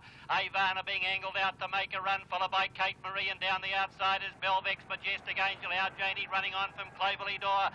Solvig the leader now. Ivana's coming after. I don't know. Solvig in front now from Ivana. Here's Past the Glance unwinding and wider out Majestic Angel, but it's Solvig in front from Ivana and Past the Glance and down the outside Majestic Angel. Solvig and Past the Glance. Ivana's only going to run third. And Solvig's got it one from Past the Glance, but it's desperately close third and fourth. Ivana and Majestic Solvig was the third Group 1 winner for her young sire Imposing, who stands at Rayora Stud near Auckland. Her dam Soliloquy was an outstanding sprinter, winning 13 races, including the Group 1 Lion Brown Sprint. To bring the bell fame. And they're off now, and Porky made a very good, Fountain Court made a good beginning, and on the journey our boyfriend... Secure Deposit then journeyed to Wellington to defend his crown, having defeated Isle of Man in a thriller at Trentham the previous January. The gelding was striving to win his third major 3,200-metre cup in the space of 12 months, and Neville Atkins believed he needed only a firm track to achieve it. But the rains came to Wellington in Cup Week, and the Trentham surface was anything but firm. Secured Deposit. 2 lengths to Ruanuku, the favourite. Diamond Prince is last, and back there with it, Shargolvin and Castaneda. They race across just on 600 to go in the cup. It's our boyfriend, Secured Deposit. Belfie's flat now. They will follow then by Fountain Court. Porky drifting on the inside, making their runs. Aptitude, Juanetti's Girl and Tranquil Sea on the corner. They swing pretty wide to get some better ground, and our boyfriend about to be tackled on the outside by Secured Deposit, which went to the lead. They're followed then by Juanetti's Girl, unwinding strongly down the outside, is followed further out by Kotari Chief, then Manchu and Shargolvin. It's Secured Deposit and Juanetti's Girl levelling up on the outside. 200 to go. She's hit the front. Juanetti's Girl is I'm a Prince unwinding with a brilliant late run. And it's Juanetti's Girl. I'm a Prince is grabbing it. Secured Deposit battling hard the inside. I'm a Prince. Secured Deposit. I'm a Prince has won the cup. Secured Deposit. Juanetti's Girl. Otakuri made. I'm a Prince has the reputation of being one of New Zealand's best mud runners and lived up to his title by recording the 7th win of his career in Runaway. That wasn't the last we'd see of Spirit of Kingston for the season. Far from it. But while she was the star of the spring in Melbourne, the efforts of Centauria deserve special commendation. This daughter of Century had run second in the Lalani Stakes behind Sauna and in the Manifold Stakes behind Spirit of Kingston. And she was clearly the unlucky runner in the Oaks after coming from a hopeless position. Meeting between these two high-class young ladies was the Australasian Oaks at Morphettville on February the 9th. A feature of the race was the scheduled appearance of champion English jockey Lester Piggott. It was to be Piggott's final tour of Australia before his retirement. Nick Collins seized upon the opportunity to enhance his filly's chances of turning the tables on Spirit of Kingston and engaged Piggott for what is, for this season at least, Australasia's richest fillies classic. Diggers Lasses bounced out fast. Katie Kate and Royal Acclaim are going quickly in the early stages, and Deedle is also beating through along the inside. Malaysian Oaks as they go to the 800-metre mark, where the leader will radiate from Club Flush. Deedle is out deeper. They're followed back on the inside by Royal Acclaim, gaining good ground. Star Style Girl, Spirit of Kingston, 3 off the lead. They're followed by Let's Be Lucky. Katie Kate is off around them 4 wide. Daily Spirit lost ground sharply, as did Diggers Lass, and Centauria starting to make a run. Before the turn, 500 to go. They're spread across the track. Club Flush takes up the run. From over on the outside, Star Style Girl, Deedle off the track. Spirit of Kingston gets a split in the middle, and down the outside, Katie Kate, they're homeward bound in the Australasian, and Spirit of Kingston has barged up to go to the front with Katie Kate. Over on the inside, Star Style Girl, Club Flush and Centauria. It's Katie Kate just shading Spirit of Kingston with 100 to go. Katie Kate just the leader, late on the scene, Centauria. Katie Kate on the outside, Centauria, it's got up, Centauria wins the Australasian Oaks in the last bound from Katie Kate. Third, Spirit of Kingston, Deedle. Centauria is the 4th winner and 2nd Group 1 winner thrown by the showdown mare Aurea. Centauria is a half-sister to the outstanding sprinter miler of 1982, Magari. It is fitting that the great Lester Piggott should ride his first Group 1 winner on this visit to Australia, as he's expected to retire from the saddle at the end of the year. But there's no doubt that Red Anchor would have been right at home with the very best classic 3-year-olds. Red Anchor missed the Perth Carnival, but resumed in the Weight for Age Apollo Stakes, a Group 2 race over 1,400 metres at Randwick on February 9. Once again, the colt won with total authority. On the rise, Northern Reward is claimed by Red Anchor and Nosy Parker in the middle. Also finishing well, Lacasia is making a strong run. Red Anchor takes the lead down to the 200. The rider flicking on the shoulder with the whip. Lacasia is coming at Red Anchor, but Red Anchor is doing it well with about 100 to go. Lacasia can't make up the ground, and Red Anchor is extending the stride to win it by 2 lengths. Lacasia second, either Lotka Star or Nosy Parker third, and then came Alibi Lance. What a season. What a horse. Unfortunately, the Apollo Stakes was the final racecourse appearance for Red Anchor. The onset of suspensory ligament trouble prompted Sydney businessman and breeder Sir Tristan Antico to organise the purchase and syndication of the champion. Sir Tristan was successful, and at a syndicated value of $3 million, the retirement of Red Anchor was announced. And he took up stud duties at the famous Barrymore Stud. Who was right? We'll never know. But it soon became clear that it would have been a formality for him to pass the $1 million barrier over the AJC Autumn Carnival, as the filly, Spirit of Kingston, who he beat in their 2 clashes, won the Canterbury and Rosehill Guineas, and the filly Tristarc won the Derby. Red Anchor. What might have been? Right. There's no doubting that the autumn is the season for sprinters in Australia. One of the finest sprint races in the land is the Victoria Racing Club's Lightning Stakes, run over the straight 1,000 metres at Flemington at Weight for Age. The Lightning represents the official opening of the Autumn Carnival in Melbourne and has been won by many champion sprinters. River Rough got away well and was first to get going actually from near the inside Razor Sharp High Signal. Then Brinkman the outside, Daybreak Lover and Truman going fast. Now Prolific's dropped back near the rear of the field with Kalimna Queen and Count Ajax. Truman crosses the field at the 800. Leads by about a length or so now when they settle down. River Rough and Razor Sharp together with Brinkman on the outside, and they were followed then by Feeling Fit. High Signals back behind them, awkwardly placed over on the rails, and then came Daybreak Lover Kentish. 2 lengths to Prolific, moving up a little bit here from Kalimna Queen, and last of all Count Ajax. At the 400, Truman and River Rough joined now by Brinkman, and River Rough's taken the lead. Daybreak Lover moving up, and High Signal's got out now if he's good enough. Clark's got a good hold on River Rough at the 200. A length to High Signal coming out after him now. He calls on River Rough for an extra effort. He's a half in front. High Signal's getting him. River Rough in front, but High Signal's wearing him down. It's close. River Rough! He's fought back like the bulldog he is and has won at a nose to High Signal. A week later, the spotlight crosses to Caulfield for the running of the Group 1 Oakley Plate, reputedly Australia's toughest test of speed. Place on the fence. Now the light's on, away they go at the first attempt. They've seemed to jump away pretty well. Dark Rhythm began well, and so did Pluviet on the inside, and Razor Sharp showing a lot of speed, and Base Fee away well is up in front actually. Then came Bow Mistress, and Richborg is there within the slot. They were followed further back in the field then by Daybreak Lover, Mighty Avenger going through on the inside from Showport, Feeling Fit. They were followed Super Saddles, dropping out of it Mr. Illusion well back with King Phoenix, West Mayo and Cardinal's Fury and Beach of our last. 600 out down towards the turn, and Pluviet, and in the slot a half length the Base Fee, one to Richborg, a length and a half Mighty Avenger getting up on the inside, next followed by Razor Sharp, and then Dark Rhythm to the outside, and they're followed by at the head of the others Richborg and Showport in the straight. Feeling Fit got a check there in the slot, joined by Richborg. Mighty Avenger getting a run between them from Base Fee, and here's Mr. Illusion from the clouds. It's Richborg in front, Mr. Illusion, and Feeling Fit grabbing it from King Phoenix. Mr. Illusion put its head in front, King Phoenix on the outside, and Feeling Fit, but Mr. Illusion's won the Oakley Plate. A half head to Feeling Fit. A barnstorming win by Mr. Illusion, the New Zealand sprinter who came to Australia in 1984 to win the Group 1 Galaxy at Randwick and the Stephen Sprint at Doomben. While most eyes were for the place-getters, have another look at the performance of Veet Chevelle, who began from barrier 17, raced wide throughout and finished brilliantly into 5th position. It was certainly a pointer of things to come. Other than the horseflesh. This year's Air New Zealand Stakes field boasted the country's best horses: Burletta, Commissionaire, A Bit Like Her, Silver Elm, Super Tie, Carriere, and Pigot's Mount, So Dandy. An interesting runner was the Filbert, who'd twice been placed at Weight for Age, so he was obviously a horse on the improve. Racing in the Air New Zealand Stakes. One of the first out on the inside, Aptitude, racing up Burletta, Super Tie going with them. Dropping in So Dandy, out wide all bells. Burletta making runs to get handy, drifting out A Bit Like Her as usual with Idaho's Gift as they went, and A Bit Like Her last of all. 600 metres out in the Air New Zealand, and the pacemaker is Super Tie.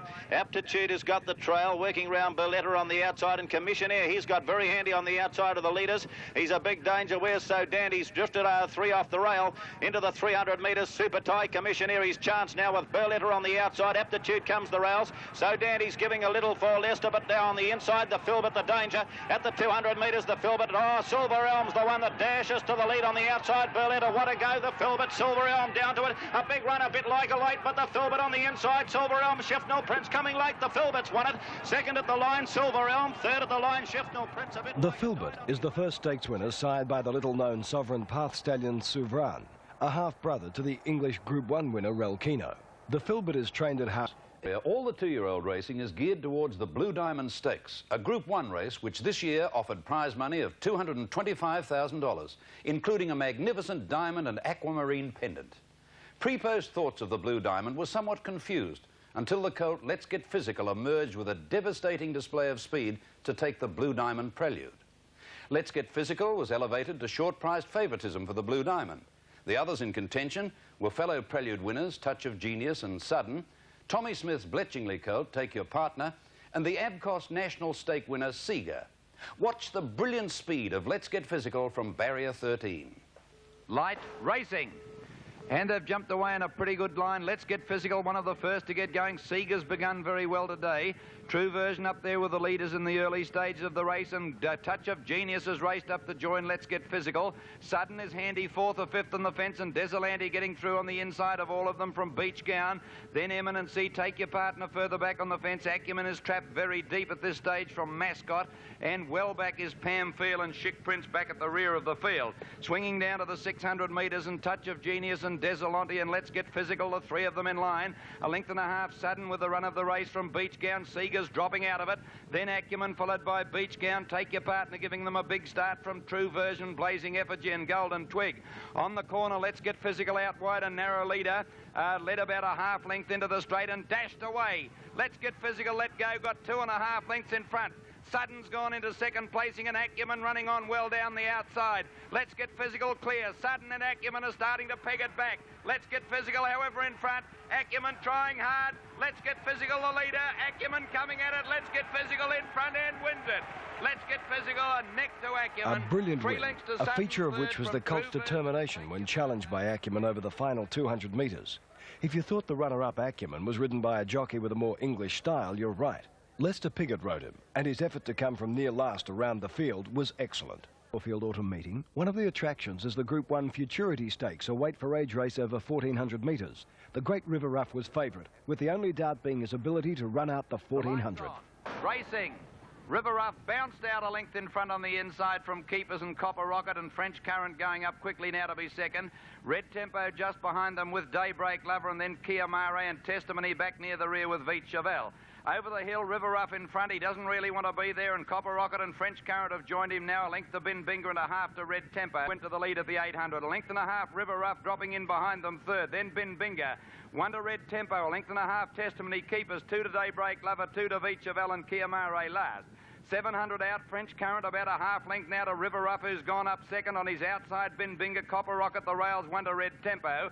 A length into Keepers, and they were followed further back in the field. Daybreak Lover, Veet Chevelle to the outside from Kia Mare, and Testimony's broken down.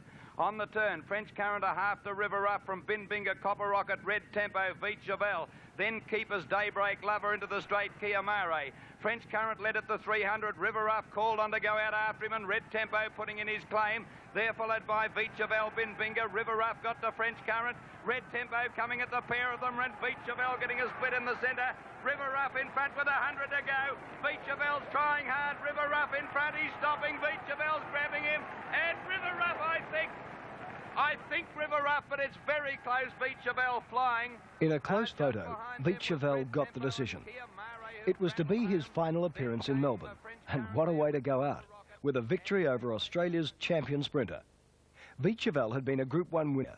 A mere week later, it's Newmarket Day at Flemington, and a big field of 18 horses are scheduled to contest the race, which is acclaimed as the Southern Hemisphere's premier sprint, the Sterling Newmarket Handicap. The 3 races you've just seen provide all the clues. Although River Rough had ventured to Sydney to contest the weight-for-age Canterbury Stakes, all the other top sprinters were there, and the Oakley Plate runner-up Feeling Fit was sent out favourite at 11 to 2. Racing, and Mighty Avenger whacked Hewell a drum at the start, costed 2 lengths. Mr. Illusion well away. Well, the Newmarket Handicap, it was a tightly bunched race, and even though I was back third and fourth last, I was only about 5 lengths off the leaders. And because I was spread right across the track, and at the time, Red Tempo was surprisingly travelling very well. You know, he surprised me. And about the 200-metre mark, I've moved outside the leaders, and I was, was spread across the track. And when I did ask him for his efforts, he really sprinted quick. And I remember Hula Drum coming through the middle of the pack, and I thought that was the only danger. But he sort of worked up a momentum at the time that he was able to hold Hula Drum pretty easy. Beautiful run up to join them now. Mighty Avenger and Cardinal's Fury trying to get out, and Heron Bridge joining the leaders.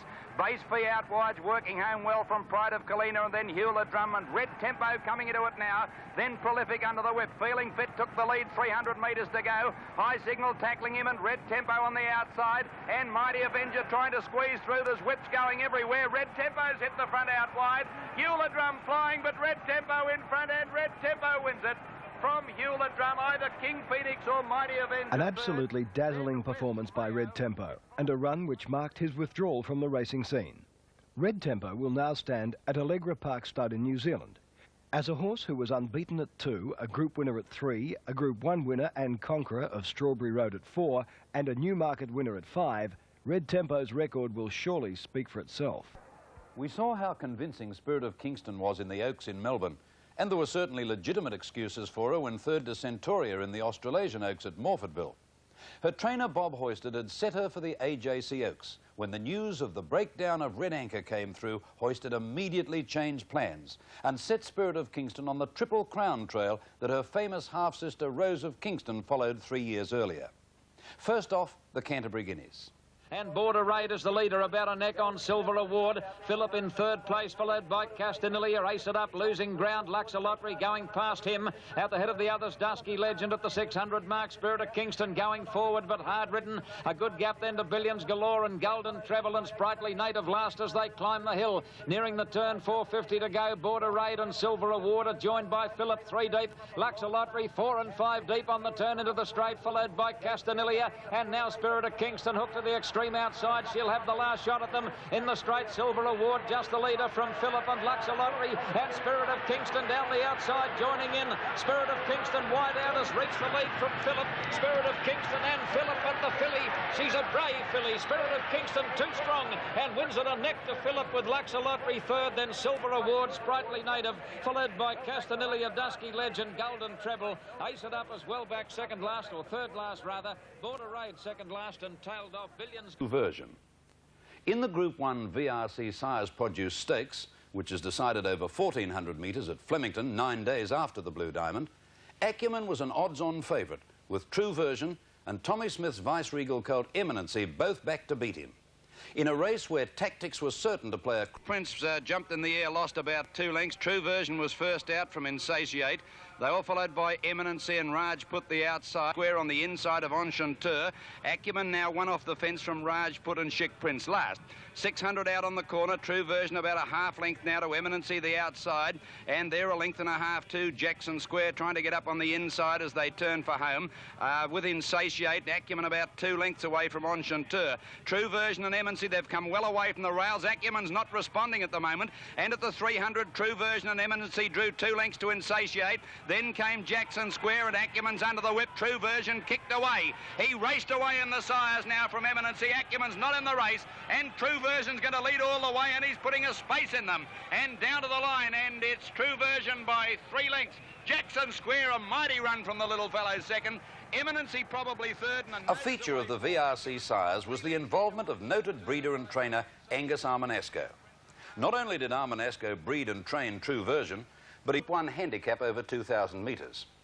When you think of the Australian Cup, you think of Bart Cummings, because in recent times he's won the Cup 7 times. This year, Cummings set his lightly raced 3-year-old Noble Peer the task of becoming the legendary trainer's 8th Australian Cup winner. Although the colt's 5th as a 2-to-1 favourite in the Carlion Cup at Caulfield at his previous start didn't impress as a genuine Australian Cup trial. Nevertheless, Noble Peer was sent out equal favourite with Caulfield Cup winner Affinity at 13-4. High on the inside, settles, and away they go, and caught them well. Follow the light first out from Noble Peer, Afghan's Idol, Bin Binga, Splendid Melody. Therefore, 800 out, 20 lengths covered them, and the leader, Bounty Hustler, a half length to Afghan's Idol.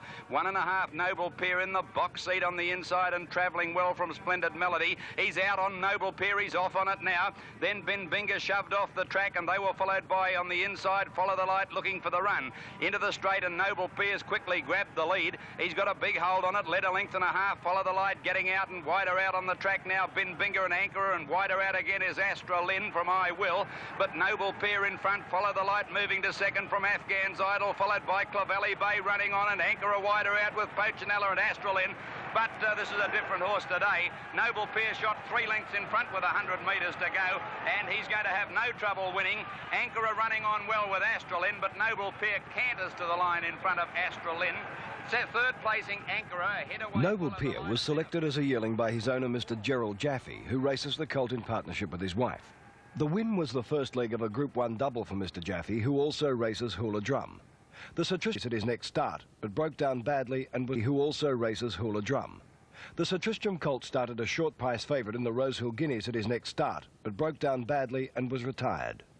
Ian, Sydney Stage is the only Group 1 race restricted to fillies and mares. That's right, Bill. The Sydney Turf Club's Rosemount Classic has steadily developed to the stage where it is now a worthy bearer of the Group 1 standard, as emphasised last year when the inaugural Group 1 winner of the race was Emancipation.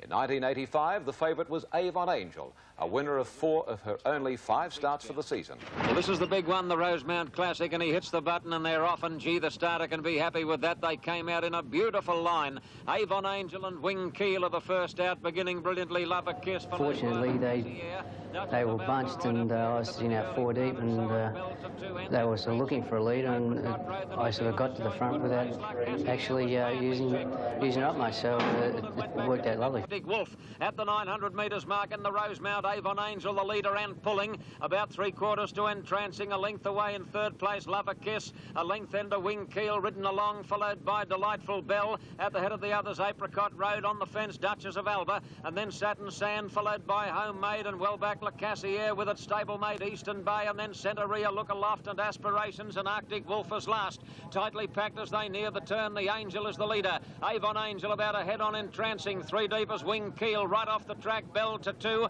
Then Love a Kiss looking for a run as they turn for home, followed by Apricot Road, and further back Satin Sand, but Cook released the ribbons, and Avon Angel shot away. Avon Angel full of running as 2.5 in front of Wing Keel. Entrancing running on strongly, followed by Eastern Bay and Apricot Road, but Avon Angel a mile in front. Cook is sitting quietly. Wing Keel is finishing on hard, but Avon Angel holding them at bay, and she wins with the ears pricked. Avon Angel by 2 lengths on the line to Wing Keel. Third's a great go. Avon Angel is perhaps the best galloper yet sired by the underrated Avon Valley, who stands at Elizabeth Park Stud in New South Wales. Avon Angel was bred... They're afforded Group 1 status. The Rawson, decided over 2,000 metres, represents a logical lead-up race to the 2,400 metres of the Tancred, so the bonus concept was anything but an impossible dream for owners and trainers. The 1985 Rawson Stakes was decided under ideal conditions at Rosehill on night 16, and although it attracted a small field of 8 runners, it's worth noting that 6 of them were group winners. The Tommy Smith-trained Alibi was favourite at 15 to 8.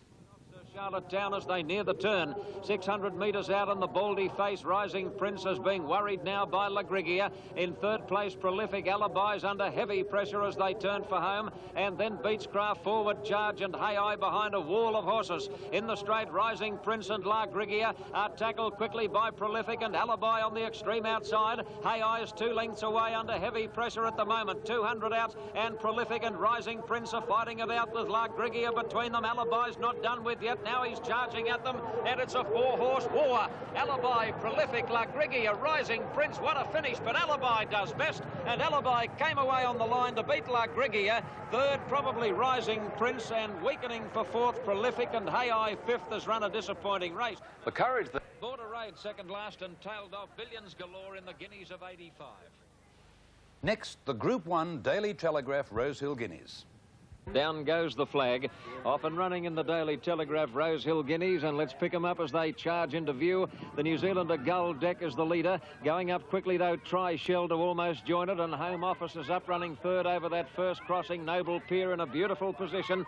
Luxor Lottery from his wide barrier, 3 and 4 deep, is sweeping up towards the lead. On the rails, Home Office followed by Castanilla, Gull Deck, and then Dusky Legend, Spirit of Kingston being niggled a bit by Marshall. Colour Page at the head of the others, and then My Day Golden Well, actually, coming sort of past the half mile, I could see Noble Peer in front of my filly, and I endeavoured to get out, and I actually followed him to the 600 where he did strike the trouble, and I was a little bit happy that it happened, actually. Noble Peer's in third place. Quinton hard at work on the grey, and then Home Office as they near the turn off the tracks. Brightly Native at the head of the others. Castanilla turning for home, and Spirit of Kingston's going to get a beautiful run through. Tryshell's run off the track and took Noble Peer with it. Tryshell took Noble Peer right off the track. Luxolotry in front. Castanilla challenging, and here's the filly, Spirit of Kingston. Spirit of Kingston has charged up with them on the outside. Spirit of Kingston, Castanilla and Luxolotry. Spirit of Kingston and Castanilla have come away. They're going to fight it out. It's the filly, Spirit of Kingston, ahead in front. Castanilla kicking again. Castanilla, Spirit of Kingston. The filly got there, I think. Spirit of Kingston, I think, a nose to Castanilla in a heads up, heads down go. Third's very close. A photo between Silver Award, Luxolotry and Tristark, which absolutely flew home. Then Home Office, Golden Treble, My Day, followed by... And so the stage was set for history to be made. Until Rose of Kingston had won the AJC Derby in 1982, no filly had won the Randwick Classic since T. Rose in 1944. And no filly had ever looked like taking out the Triple Crown. Was, Bill, the first big sprint on the Sydney Autumn calendar is the Ryder Stakes, a $100,000 weight-for-age event over 1,450 metres. In 1984, this race featured one of those two unforgettable clashes between Emancipation and Sadappa, and although neither of those two champions were with us this year, the race attracted most of the best sprinters in training. The three-year-olds Hula Drum and Royal Troubadour were equal favourites at 7-2, but top chances were given to the proven Group 1 horses Vite Cheval, Riverdale and Mr. Illusion. Put himself on record as saying Hula Drum should have beaten Red Tempo in the Newmarket at Flemington at his previous appearance. Let's see what happened in the George Ryder.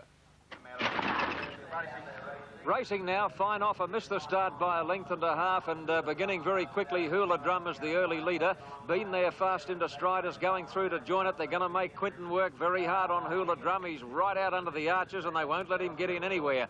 Royal Troubadour booting through between horses to hit the front now, followed by Daybreak Lover. He drew the outside barrier 14, and he begun brilliantly and was really never going to lose the race. He always tracked Royal Troubadour. Going at a good gallop, but under a nice hold, a length on Hula Drum, getting over now to be one horse off the rail. 2.5 lengths away, been there on the inside of Dazzling Duke. At the head of the others then is Daybreak Lover, followed by King Delamere. Three deep is Tempestuous. A gap in the field to Riverdale, followed by Spanion, Fine Offer, and then Godarchi. Vite Cheval's got a hell of a big job ahead of him. In fact, you'd have to say he can't win on the turn into the straight, where Royal Troubadour shot away a length and a half on Hula Drum. 3 lengths to Been there, followed by Dazzling Duke, and Vite Cheval's going to run 24th at the 200 mark. Royal Troubadour and Hula Drum, they're the only two hopes. Hula Drum coming at Royal Troubadour, and these two classy three-year-olds are staging a ding-dong go with Hula Drum putting his head in front. He's drawing away and he'll win.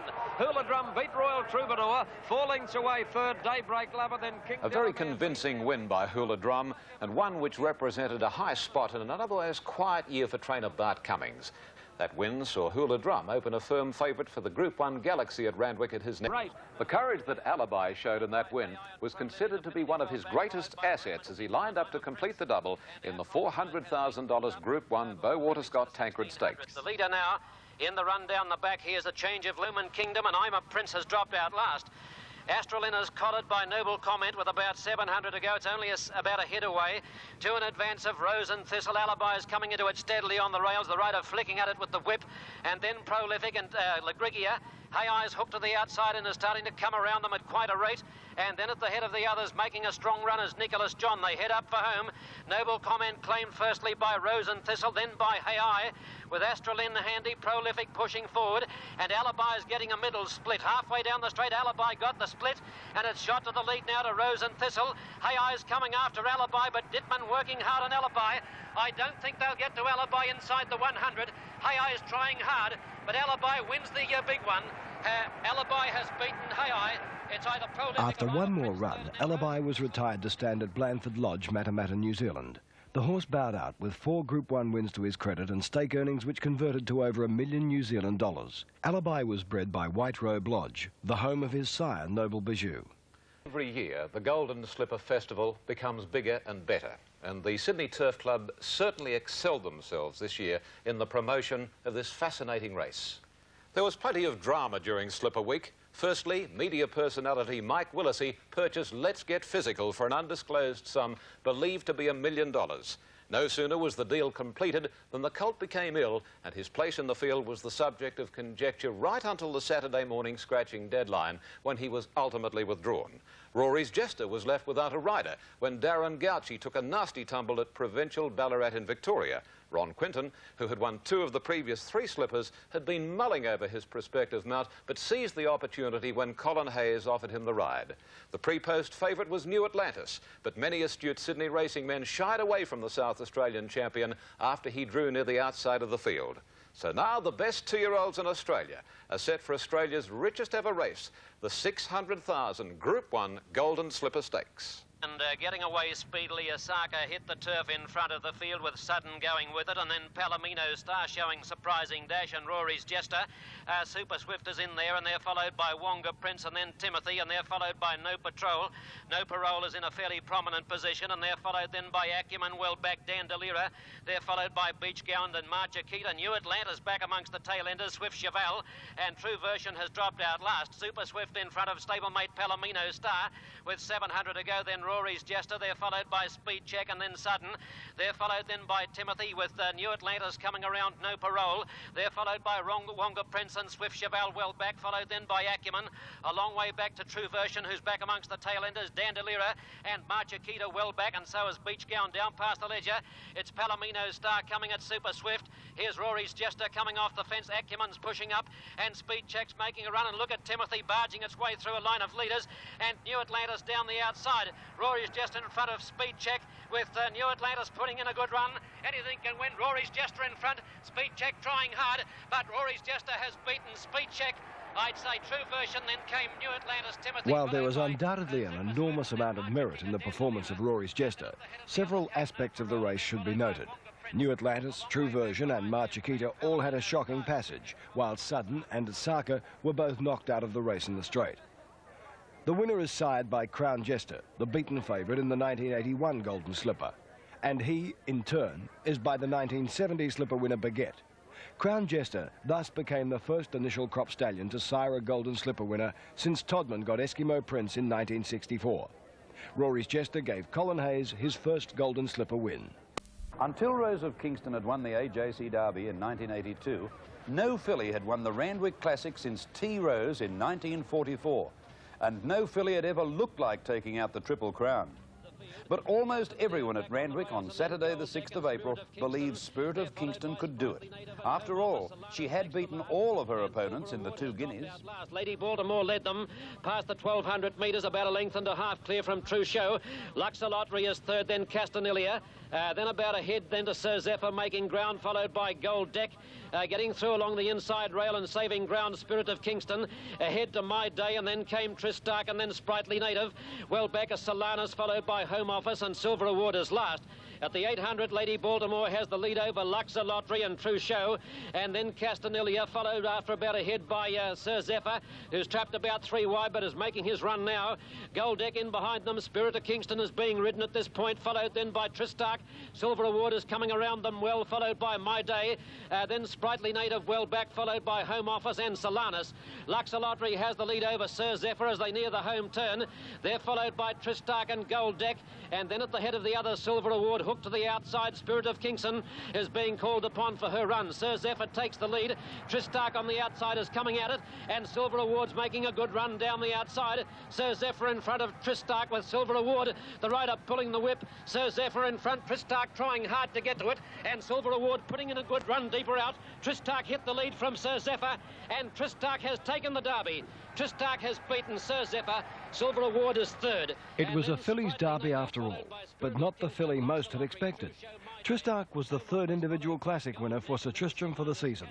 Like Centaurea, Tristark is trained by Ross MacDonald, and the Derby was the trainer's 5th Group 1 success. This year, the time-honoured Doncaster Handicap was sponsored for the first time. With the prize money boosted by Carlton and United Breweries, the Foster's Doncaster Handicap was worth a record $200,000. Avon Angel was a heavily backed favourite at 2-1 on the strength of her brilliant win at Rose Hill, but the Doncaster was to prove to be a race punters would want to forget.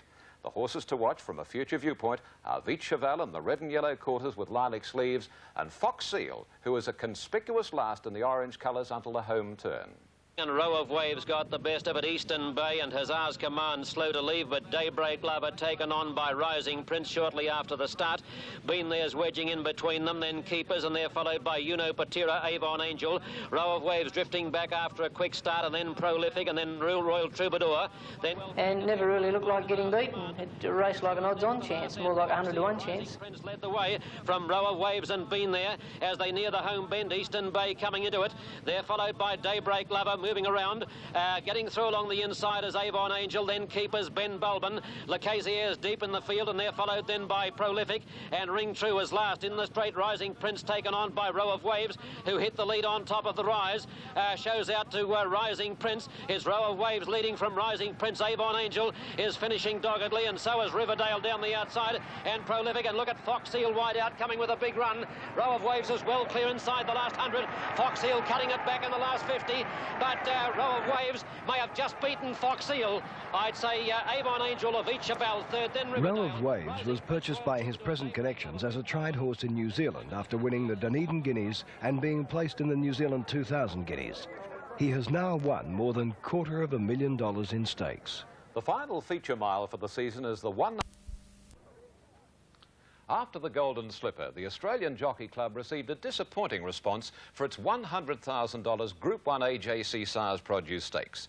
Rory's Jester and New Atlantis were announced non-runners, and True Version's trainer Angus Armanasco missed the nominations. The result was that the Todman Slipper trial winner Osaka was sent out favourite at 4-to-1. Osaka bounced out smartly. About 300 from home and never really looked like getting run down. And then in behind them, Hasty Miss and Dream Lodge. And on levers last, No Parole on the inside rail. And Shinakima joint leaders at the 600. They're followed by Stephen, Osaka, Flood of Success, and Wonga Prince. Fair Habit followed by Acumen, Timothy, Pleasant Flight, Got a Check, then Beach Gown. Dolcezza back, Comedy Star, Dream Lodge followed by On Leave. And Hasty Miss is last. No Parole collared by Wonga Prince. And on top of the rise, and Wonga Prince shot to the lead. Timothy's coming after it, so too is Acumen down the outside.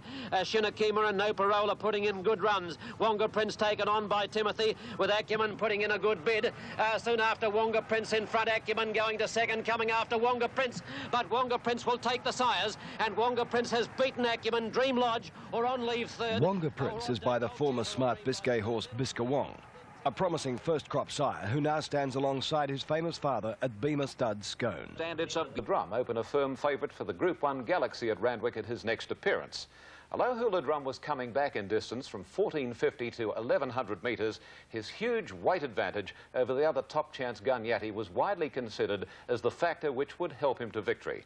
But one famous punter certainly didn't see it that way. The punter, a famous Australian businessman, had $500,000 on Gunyati, and you can imagine news of his giant wager really had the Randwick betting ring buzzing. There were to be further sensations after the race when Hula Drum's rider Peter Cook was called before the stewards to explain his handling of the 3-year-old. It was an incident-packed Galaxy.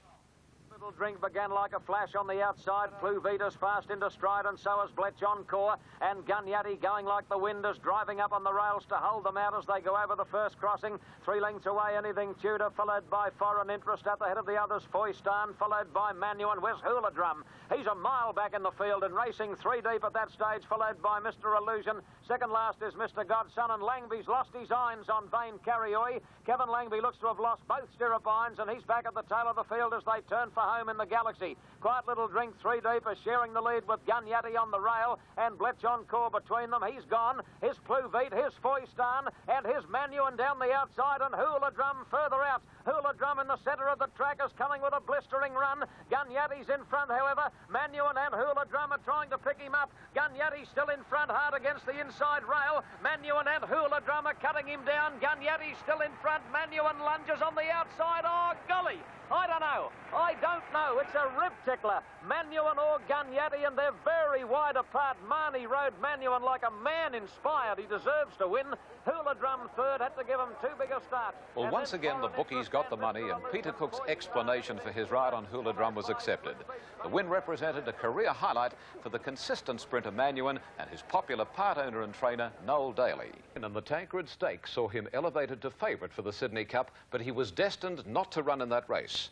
The Group 1 Queen Elizabeth Stakes was to be his last racecourse appearance, as after this race he was retired to stand at Blandford Lodge in New Zealand. On his best form and trained for the race, there's not much doubt that Alibi would have won the Queen Elizabeth, but as trainer Tommy Smith so prophetically warned, Alibi had been trained to run 3,200 metres, not 2,000. And as they gallop along past the 750 metres, and the rider Compton giving Beechcraft a little bit of a spell, but quickly Rising Prince has caught him, and in fact passed him, and in fact, he's thrown it in quickly, Beechcraft. And it's Rising Prince taken on by Alibi travelling to the corner. A length away in third position, King Delamere. Then Nicholas John and La Grigrier and High Eye looking for a run through. Beechcraft dropping off into the straight, and up the rise they come. Alibi quickly after Rising Prince. On the outside, King Delamere, and High Eye's trying to get between Alibi and Rising Prince. He can't, and he goes back to the inside. Alibi's now gained the upper hand from Rising Prince, maybe. Rising Prince is fighting back, but Alibi might just have him. High Eye third, Rising Prince, he's coming again. Is he going to outplug Alibi? Rising Prince in front, yes, he's going to beat Alibi. Rising Prince beaten in the Doncaster on Saturday, but he's won the Queen Elizabeth here today. Rising Prince outstays Alibi to win it ahead. Third, High Eye, then came... Rising Prince is certainly one of Australia's most underrated gallopers. He's by the American-bred stallion Round Top, previously best known as the sire of Epsom Handicap winner Gold Circle. Won easily at Flemington before heading to Sydney for a ridiculously easy win in the Prince's Handicap at Randwick on Derby Day. Until that win, the Australasian Oaks winner Centauria appeared to have a mortgage on the AJC Oaks, with the Sir Tristram filly Shamila, a game runner-up to Centauria in the Storm Queen Stakes at Rose Hill, the only real threat. But the ease of Our Sophia's Randwick debut saw her start a short-priced favourite 4 days later in the $150,000 Group 1 AJC Oaks. In the Oaks, they came out in a perfect line. Chamila was restrained by Compton soon after the start. Orchestration from the inside. Outside, Our Sophia taken away from the fence by Cooker, starting to wind up now at the 800 mark. I had the better run. I think that that day the track was very heavy, and Chamila was on the inside and going through the worst part of the track, and I was sort of sat out off the fence and in the bit better going, and I think it didn't tire my horse as quickly as Chamila did. There's Dinky Flyer, and Centauria's about 5 deep on the corner and will have to do a big job as they come up the rise, and Our Sophia on the outside quickly raced up to head. Tristram Rose, Chamila getting through on the rail. Our Sophia the leader. Chamila's going to make a race of it, and they've quickly raced clear of Tristram Rose. None of the others are hope. Our Sophia and Chamila are fighting out a ding-dong go. Cook looks pretty confident on Our Sophia. I think he's kidding to Bruce Compton. Yes, he is. And now Our Sophia starts to stride away, and on the line she had a half length to spare over Chamila. They absolutely streeted the others about 7 lengths away. Rebel Fire third in front of Tristram. Our Sophia, a $70,000 buy at the Trentham Yearling Sales, is a product of a remarkable breeding cross, that of the vaguely noble stallion Noble Bijou over a mare by Malay. Our Sophia is the 6th individual Group 1 winner bred this way. The others include outstanding gallopers Alibi and Prince Majestic. A mile for the season is the $100,000 all-age stakes at Randwick on the 4th day of the AJC's Autumn Carnival. This year, the all-age stakes was of special significance because it featured a weight-for-age clash of Veitcheval and Riverdale, with the result almost certainly deciding which would be Australia's champion miler for the season on the official classification. A small but select field faced the starter, with Ryder Stakes winner Hula Drum favourite at 2-1. Down to the 1,000, Daybreak Lover led, but look at Riverdale swarming around the outside to hit the lead with 900 to go. Riverdale leading by a half length over Daybreak Lover, a length and a quarter away. Avon Angel being passed by Row of Waves. Hula Drum is coming into it stylishly, getting a middle split and taking closer order. 2 in advance of Mr. Illusion. Fine offer 3 deep to Veitcheval, dropping back to second last, and Port Fair. They move up now with a bit more than 600 to go. Daybreak Lover headed off by Riverdale, who's a neck in front. Row of Waves makes a line of 3 on the outside. Hula Drum with the sit is getting a split on the inside of Row of Waves. Avon Angel nowhere to go, and they're followed by Fine Offer, Veitcheval, Mr. Illusion, and Port Fair. Over the rise, and Riverdale shot away, but Hula Drum and Row of Waves are both putting in runs. Veitcheval is looking for the split between Hula Drum and Riverdale, and getting at Veitcheval, but Hula Drum's in front with 100 to go. Veitcheval is looming up on the inside to hit the lead, and Veitcheval has gone past Hula Drum and wins the all-age stakes. Veitcheval beat Hula Drum. It's tight for third. I'd say Riverdale or Row of Waves, and then Fine Offer. They're followed by Avon Angel, Mr. Illusion, followed by Port Fair, and Daybreak Lover is the last. That win brought Vicheval's racing career to a close. The horse raced on 33 occasions for 11 wins and 9 minor placings for $522,000 in stakes. Importantly, he was a Group 1 winner in each of the 3 seasons he raced. Although the prime purpose of the Queen Elizabeth Stakes was to create an ideal Sydney Cup leader, this year's event proved to have absolutely no relevance to the Cup whatsoever. The Cup was considered to be a match between I'm a Prince, who had come home so well for third to Alibi in the Tancred, and Affinity, the Caulfield Cup winner, who was slowly working his... Followed by Astralin and Late Show, and Dwaynette's Girl is last. Our Compromise led the way to Secure Deposit as they make the turn into the straight. They're followed by Sovereign Parade third, then came Rose and Thistle and Hey I. The leader, Our Compromise, on top of the rise. The rider flicking at the second horse, Secure Deposit. He's moving up now to Our Compromise halfway down the straight. Hey I's making a run, and so is I'm a Prince and Late Show. Secure Deposit shot to the lead with 150 to go. I'm a Prince and Late Show are dangers, and soon after the leader, Secure Deposit. But look at Late Show finishing all over him, and Late Show races home to win it. I'm a Prince second, Secure Deposit weak into third, and then Our Compromise. Late Show is the best horse sired to date by the former outstanding Sydney galloper Purple Patch, a winner of 20 races for owners Stan and Millie Fox. Stan passed on a few years back now, but Mrs. Fox was at Randwick to enjoy the victory of the winner she bred and owns. Towards the centre, one of the first out. Please applaud the fillies. Zapella out wide is hurried up by De Montfort to go to the lead in the early stages over Please Applaud. The final Sydney Group 1 2-year-old is the AJC Champagne Stakes over 1,600 metres, a race which proved to be a Golden Slipper consolation. By Handy Proverb and going up to take it on. A length and a half to Chedwin. Speed Check in 4th spot, then Please Applaud. True Version running 6th, about 4 lengths off the lead on the outside of On Leave and a length away. Actually, I had quite a good run through the race, but I could see Speed Check getting up along the fence all the way, and all the brakes came her way, and I just didn't want to let her get too far in front of me, you know. But she ran a very gallant race, but I think my horse was just a bit too strong. By Dittman, at the head of the others, then on the outside is Please Applaud, followed by Chedwin and True Version. Further back On Leave, who's cluttered up on the fence, nearing the turn from Handy Proverb, What a Treasure, Gray's Point, Cologne, and Wallara Prince at the tail as they turn in the Champagne. And Zapella just led debate. There's a rails run almost there for Speed Check. Is there room? Yep, there's just enough room. True Version joining in. Handy Proverb making a dash at them, followed by On Leave, but Speed Check has burst through on the rail and grabbed the lead. True Version's after it now. True Version coming at Speed Check. The filly in front by, gee, she's a game little thing. She's still in front. True Version lunged on the outside close.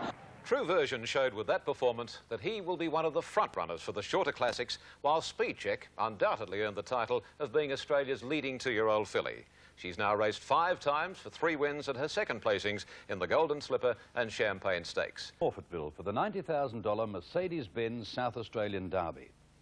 The very good Zamazan colt, Sir Zephyr, had already run second in the Wellington Derby and the AJC Derby.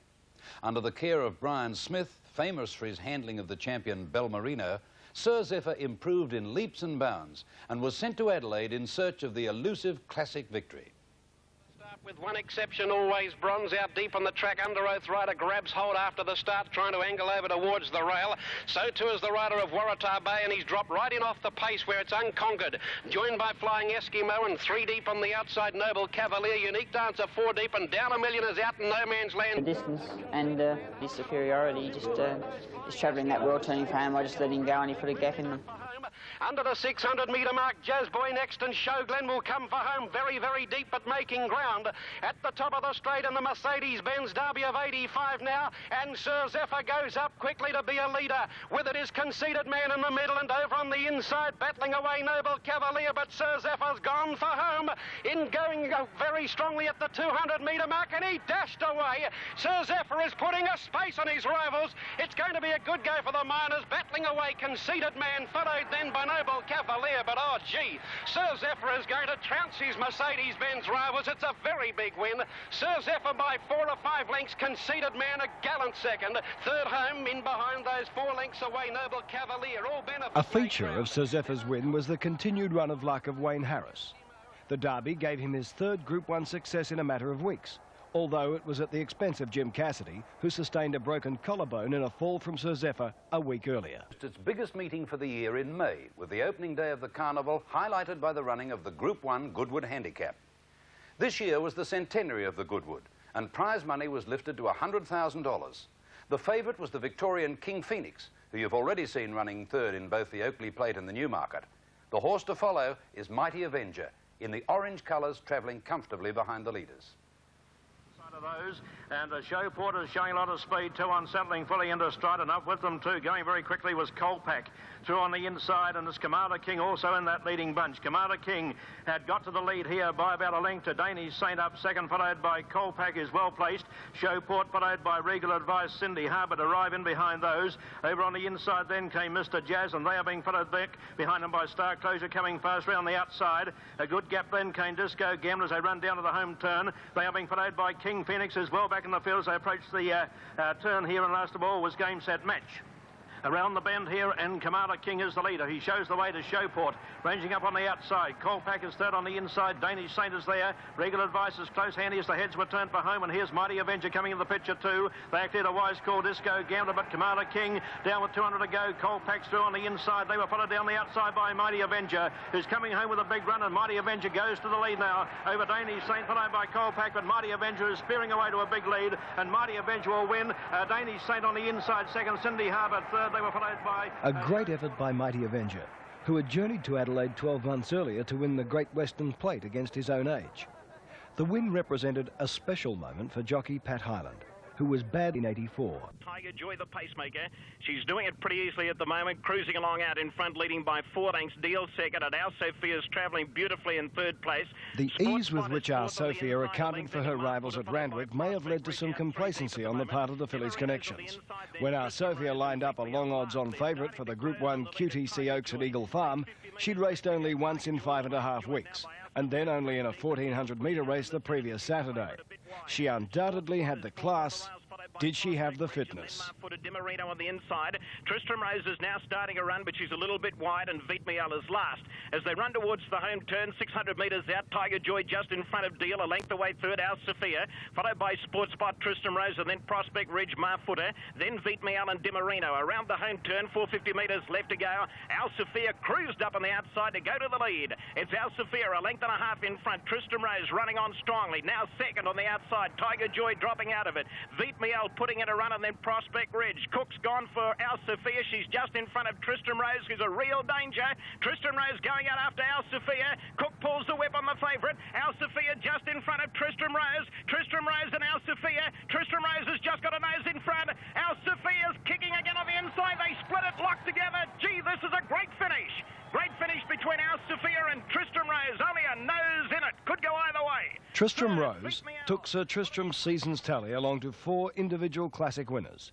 She is trained at Randwick by Neville Begg, who'd trained 2 previous Oaks winners in Sufficient and November Rain, and was ridden by Wayne Harris. Well, the season concludes.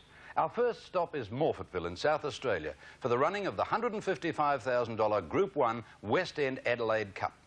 Melbourne Cup players get a Mapley Heights, who had won the South Australia Derby against the Colts at the corresponding meeting 12 months earlier, was the favourite at 5-2, with this year's Derby winner Sir Zephyr a heavily backed second pick at 28-10.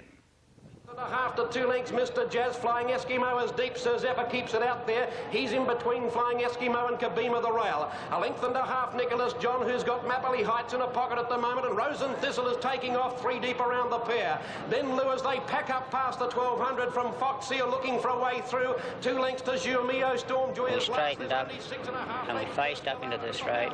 I looked over and it looked like that, probably from the viewer's point of view, that Nicholas John got back in front of me, but actually he didn't head me at all.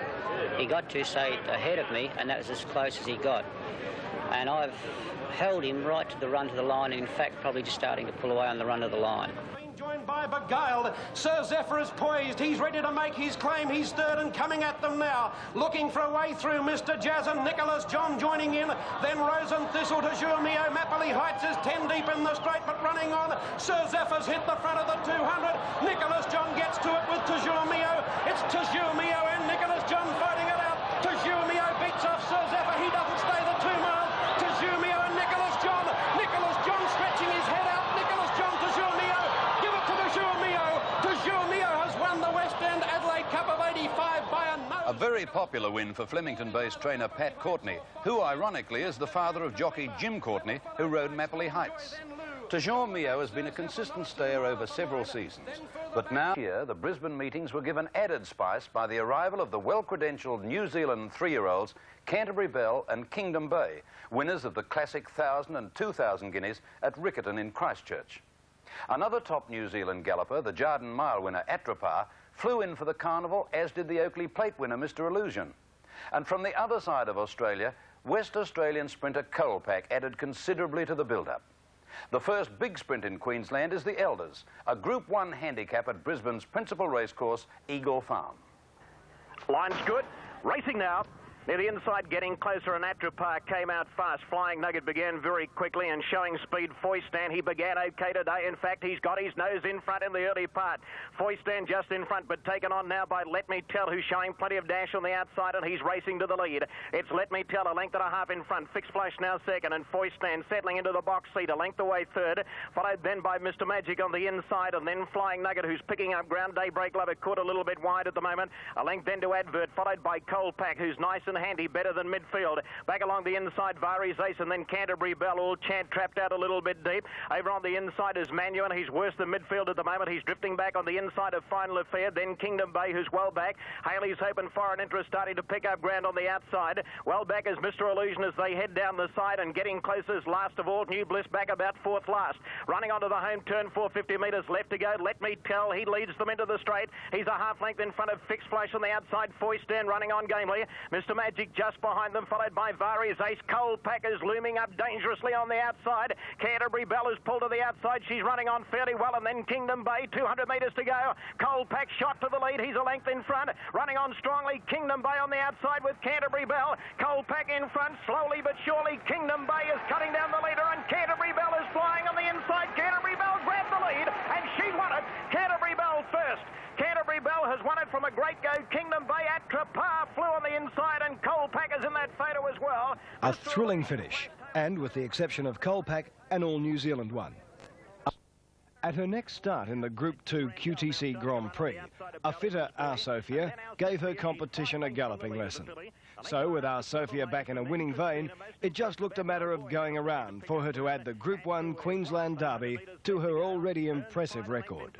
Sea Road, a length away third, Prince Bourbon. A half length away fourth is Mr Merrymaker. Then King Randell, Ballyman's Boy, followed by Our Sophia. She's just held up for a run at the moment. Admiral Boy next on the outside, and then Purple Maze, Cruair, Tristina, and most impressive.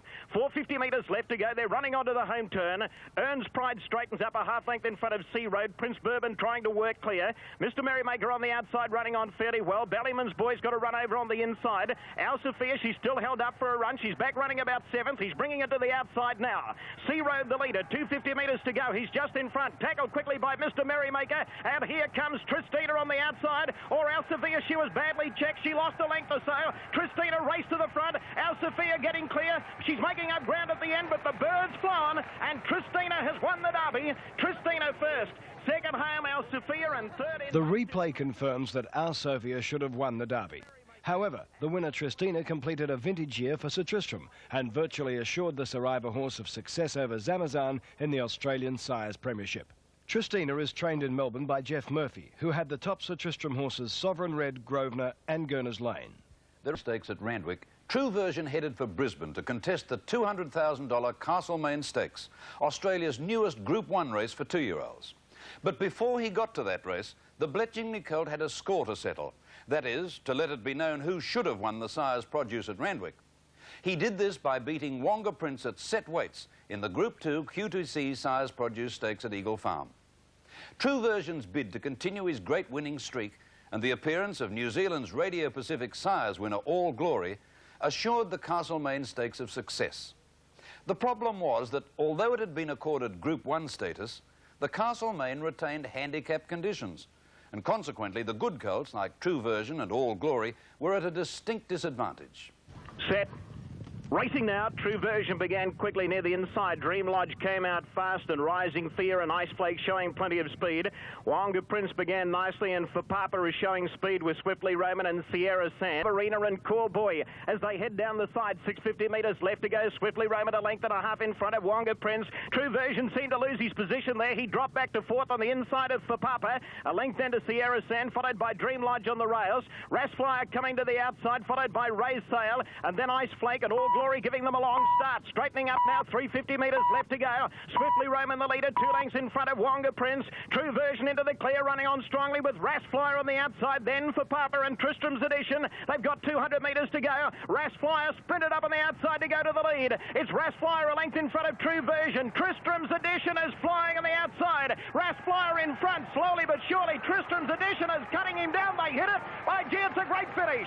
Great finish. Tristram's Edition or Rassflyer, and it's close for third. Jockey Gary Willits predicted a bright future for Tristram's Edition after the colt's unexpected win. It won't surprise if the colt does go on, because he's bred on the same Sir Tristram Sovereign Edition cross that produced the outstanding brothers Sovereign Red and Gurners Lane. One of the better runs in the Adelaide Cup was that of Fox Seal, who finished 4th. This New Zealand-bred horse had also finished 5th in the Melbourne Cup and 8th in the Perth Cup, and many commentators were beginning to write Fox Seal off as a suspect 3,200-metre horse. However, trainer Rick Hore-Lacey had no reservations about his ability to take out the 1985 Group 1 Brisbane Cup. With the front-running New Zealand stayer Our Boyfriend a short-priced favourite, let's go to Eagle Farm for Queensland's premier staying race. Racing now. Rush Cutter near the inside began fairly well. Zamgari and Prince Bourbon going fast in the early part. Our Boyfriend began okay. He's trapped wide early, but he's surging up towards the leading bunch, and Rocky Ruler showing plenty of speed. Fox Seal is getting back with Port Fair, Zamgari, Socks, and then Port Fair picking up ground, and then Zamgari, Fox Seal, Admel Boy. Second last, Prince Bourbon, Carney's last. Down the side, 650 metres left to go, and it's Our Boyfriend, the leader. He's riding him along, hands and heels. He's a length in front of Zambo Anchor. Rocky Ruler's under the whip in third place, and here comes Port Fair around the field with a great run. Our Compromise just behind them. Rush Cutter looking for the way clear, then Remaster, Purple in, and Admel Boy. Straightening up now in the Brisbane Cup, and it's Our Boyfriend, the leader, but joined by Port Fair on the outside. Port Fair's gone to the lead. It's Port Fair just in front. Compton's gone for the whip on him. Rush Cutter's running home strongly. Fox Seal is getting a run near the inside. Our Compromise is coming through with a strong run. Port Fair under pressure. Fox Seal sprinted to the lead. It's Fox Seal a length in front of Our Compromise. Rush Cutter, then Port Fair, but it's Fox Seal in front, drawing to the line. He's too good for them, and Fox Seal is eased down to win it by 2 lengths. Fox Seal first, second Our Compromise, third maybe Rush Cutter just in front. It was appropriate that Fox Seal should finally capture a Group 1 event after such excellent performances in the Metropolitan, Melbourne Cup, Doncaster and Adelaide Cup. The gelding was purchased by trainer Rick Hore-Lacey as a tried horse in New Zealand for veteran owner Alec Dodson. They're racing now. A month later, the Brisbane Amateur Turf Club conducts Australia's richest sprint race, the Rothmans 100,000. But this time, Canterbury Bell and Kingdom Bay stayed home. Ready to jump. They're racing now. Foyce stand a little bit slow near the inside. Credit again out wide, and Sparkle Free both began brilliantly. Peach Choice going fast, and Foyce stand accelerating right up along the inside now. Peach Choice just copped a bit of a bump there. Cold Pack began okay. He's going to settle about 4th, and then Fix Flash on the outside. Mr. Magic is next. Royal Crest on the rails, and Brilliant Beauty going up to about 7th on the outside. Then Princess Tiber and Lord Ballina. Sports Ruler next. He drew a good alley in the race, and the race turned out a very nice run race for him. He was always moving forward, and he'd made up good ground by the time they approached the home turn, and he was probably only about 3 lengths off the leader as they straightened up. And, you know, it was a good performance for him to get home. Good, strong performance. On the rails, and then Cold Pack, Princess Tiber, followed by Mr. Magic on the inside, Brilliant Beauty, Sparkle Free, Lord Ballina, then Sports Ruler, Royal Crest, Our Buddy. Adrapar is going to be very wide on the home turn. Keystador picking up ground, and then Kelly's Pool, Mr. Ironclad, and Hand Painted. Around the corner, 350 metres to go. Cold Pack raced up on the outside to go to the lead. It's Cold Pack about a length in front. Princess Tiber running on strongly on the outside. Lord Ballina coming home well. On the extreme outside, Final Affair is putting in a big run. Credit again over towards the rails. They've got 100 metres left to go. Lord Ballina has taken the lead. He's sprinted away from them, and Lord Ballina races away to win it easily. Lord Ballina first, Princess Tiber second, tight third. Final Affair out wide with Mr. Magic, and Credit again. A marvellous victory for three of the biggest names in Australian racing: Tommy Smith, Mick Dittman and Bletchingley. Lord Ballina is a half-brother to another Group 1 winning sprinter, Zegna, and will be syndicated for stud duties. The final Group 1 race of the Australasian racing circuit is the 4X Cup, previously known as the Doomben Cup before the advent of sponsorship, over 2,200 metres, and it's on July 13. With prize money of $205,000, it's also one of the richest middle-distance races in the country. This year's 4X Cup was the most open feature race of the season, with bookmakers betting an incredible 8-1 the field. At that quote, the New Zealand galloper, Mr. Trick, who had won 2 races in Brisbane during his visit to the 1984 Winter Carnival, was the public elect.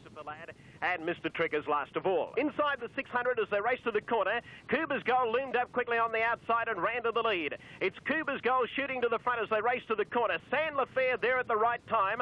Haley's Hope is a length away third, followed by Atrapar. Crawford struggling over on the rails, and then Toyd, Abbott, Rose and Thistle to the outside. 300 metres to go. San Lafair swept up on the outside and she ran to the lead. It's San Lafair just in front of Cuba's Gold, who's kicking again. Then Haley's Hope. Here's Mr. Trick and Astral in right down the outside with great runs. Cuba's Gold fought back. He's just in front. Astral in and Mr. Trick flying on the outside is going to be a big finish. They hit it. Mr. Trick. Mr. Trick got up to win it by a nose. It's a great finish. Mr. Trick, Cuba's Gold and Astral in, and a great three-way go. The drama of the tight finish continued in the steward's room, where Greg Hall, the rider of Astralin, protested unsuccessfully against Mr. Trick being declared the winner. It was ironic that Mr. Trick and Astralin should fight out the race, as both had been under a fitness cloud for the week leading up to it. 21-year-old Mari Linden is the second woman to win the race, following just 3 years after the success of another New Zealander, Diane Mosley, on WM. We take a look at the Australia-New Zealand classifications for 2-year-olds for season 84-85. For 2-year-olds, Rory's Jester with 58.5 leads True Version, Let's Get Physical, New Atlantis, Starboard. While for 3-year-olds, Red Anchor with 62.5, Importune 58, Inspired, Prince Frolic, Spirit of Kingston and Jolly Jake. And for 4-year-olds and upwards, Alibi with 59.5, Hey I, River Rough, Veet Chevelle, Bounty Hawk and the ill-fated. Take a look at the Australia-New Zealand classifications for 2-year-olds for season 84-85. For 2-year-olds, Rory's Jester with 58.5 leads True Version, Let's Get Physical, New Atlantis, Starboard. While for 3-year-olds, Red Anchor with 62.5, Importune 58, Inspired, Prince Frolic, Spirit of Kingston and Jolly Jake. And for 4-year-olds and upwards, Alibi with 59.5, Hey I, River Rough, Veet Chevelle, Bounty Hawk and the ill-fated Tresaro. It's not much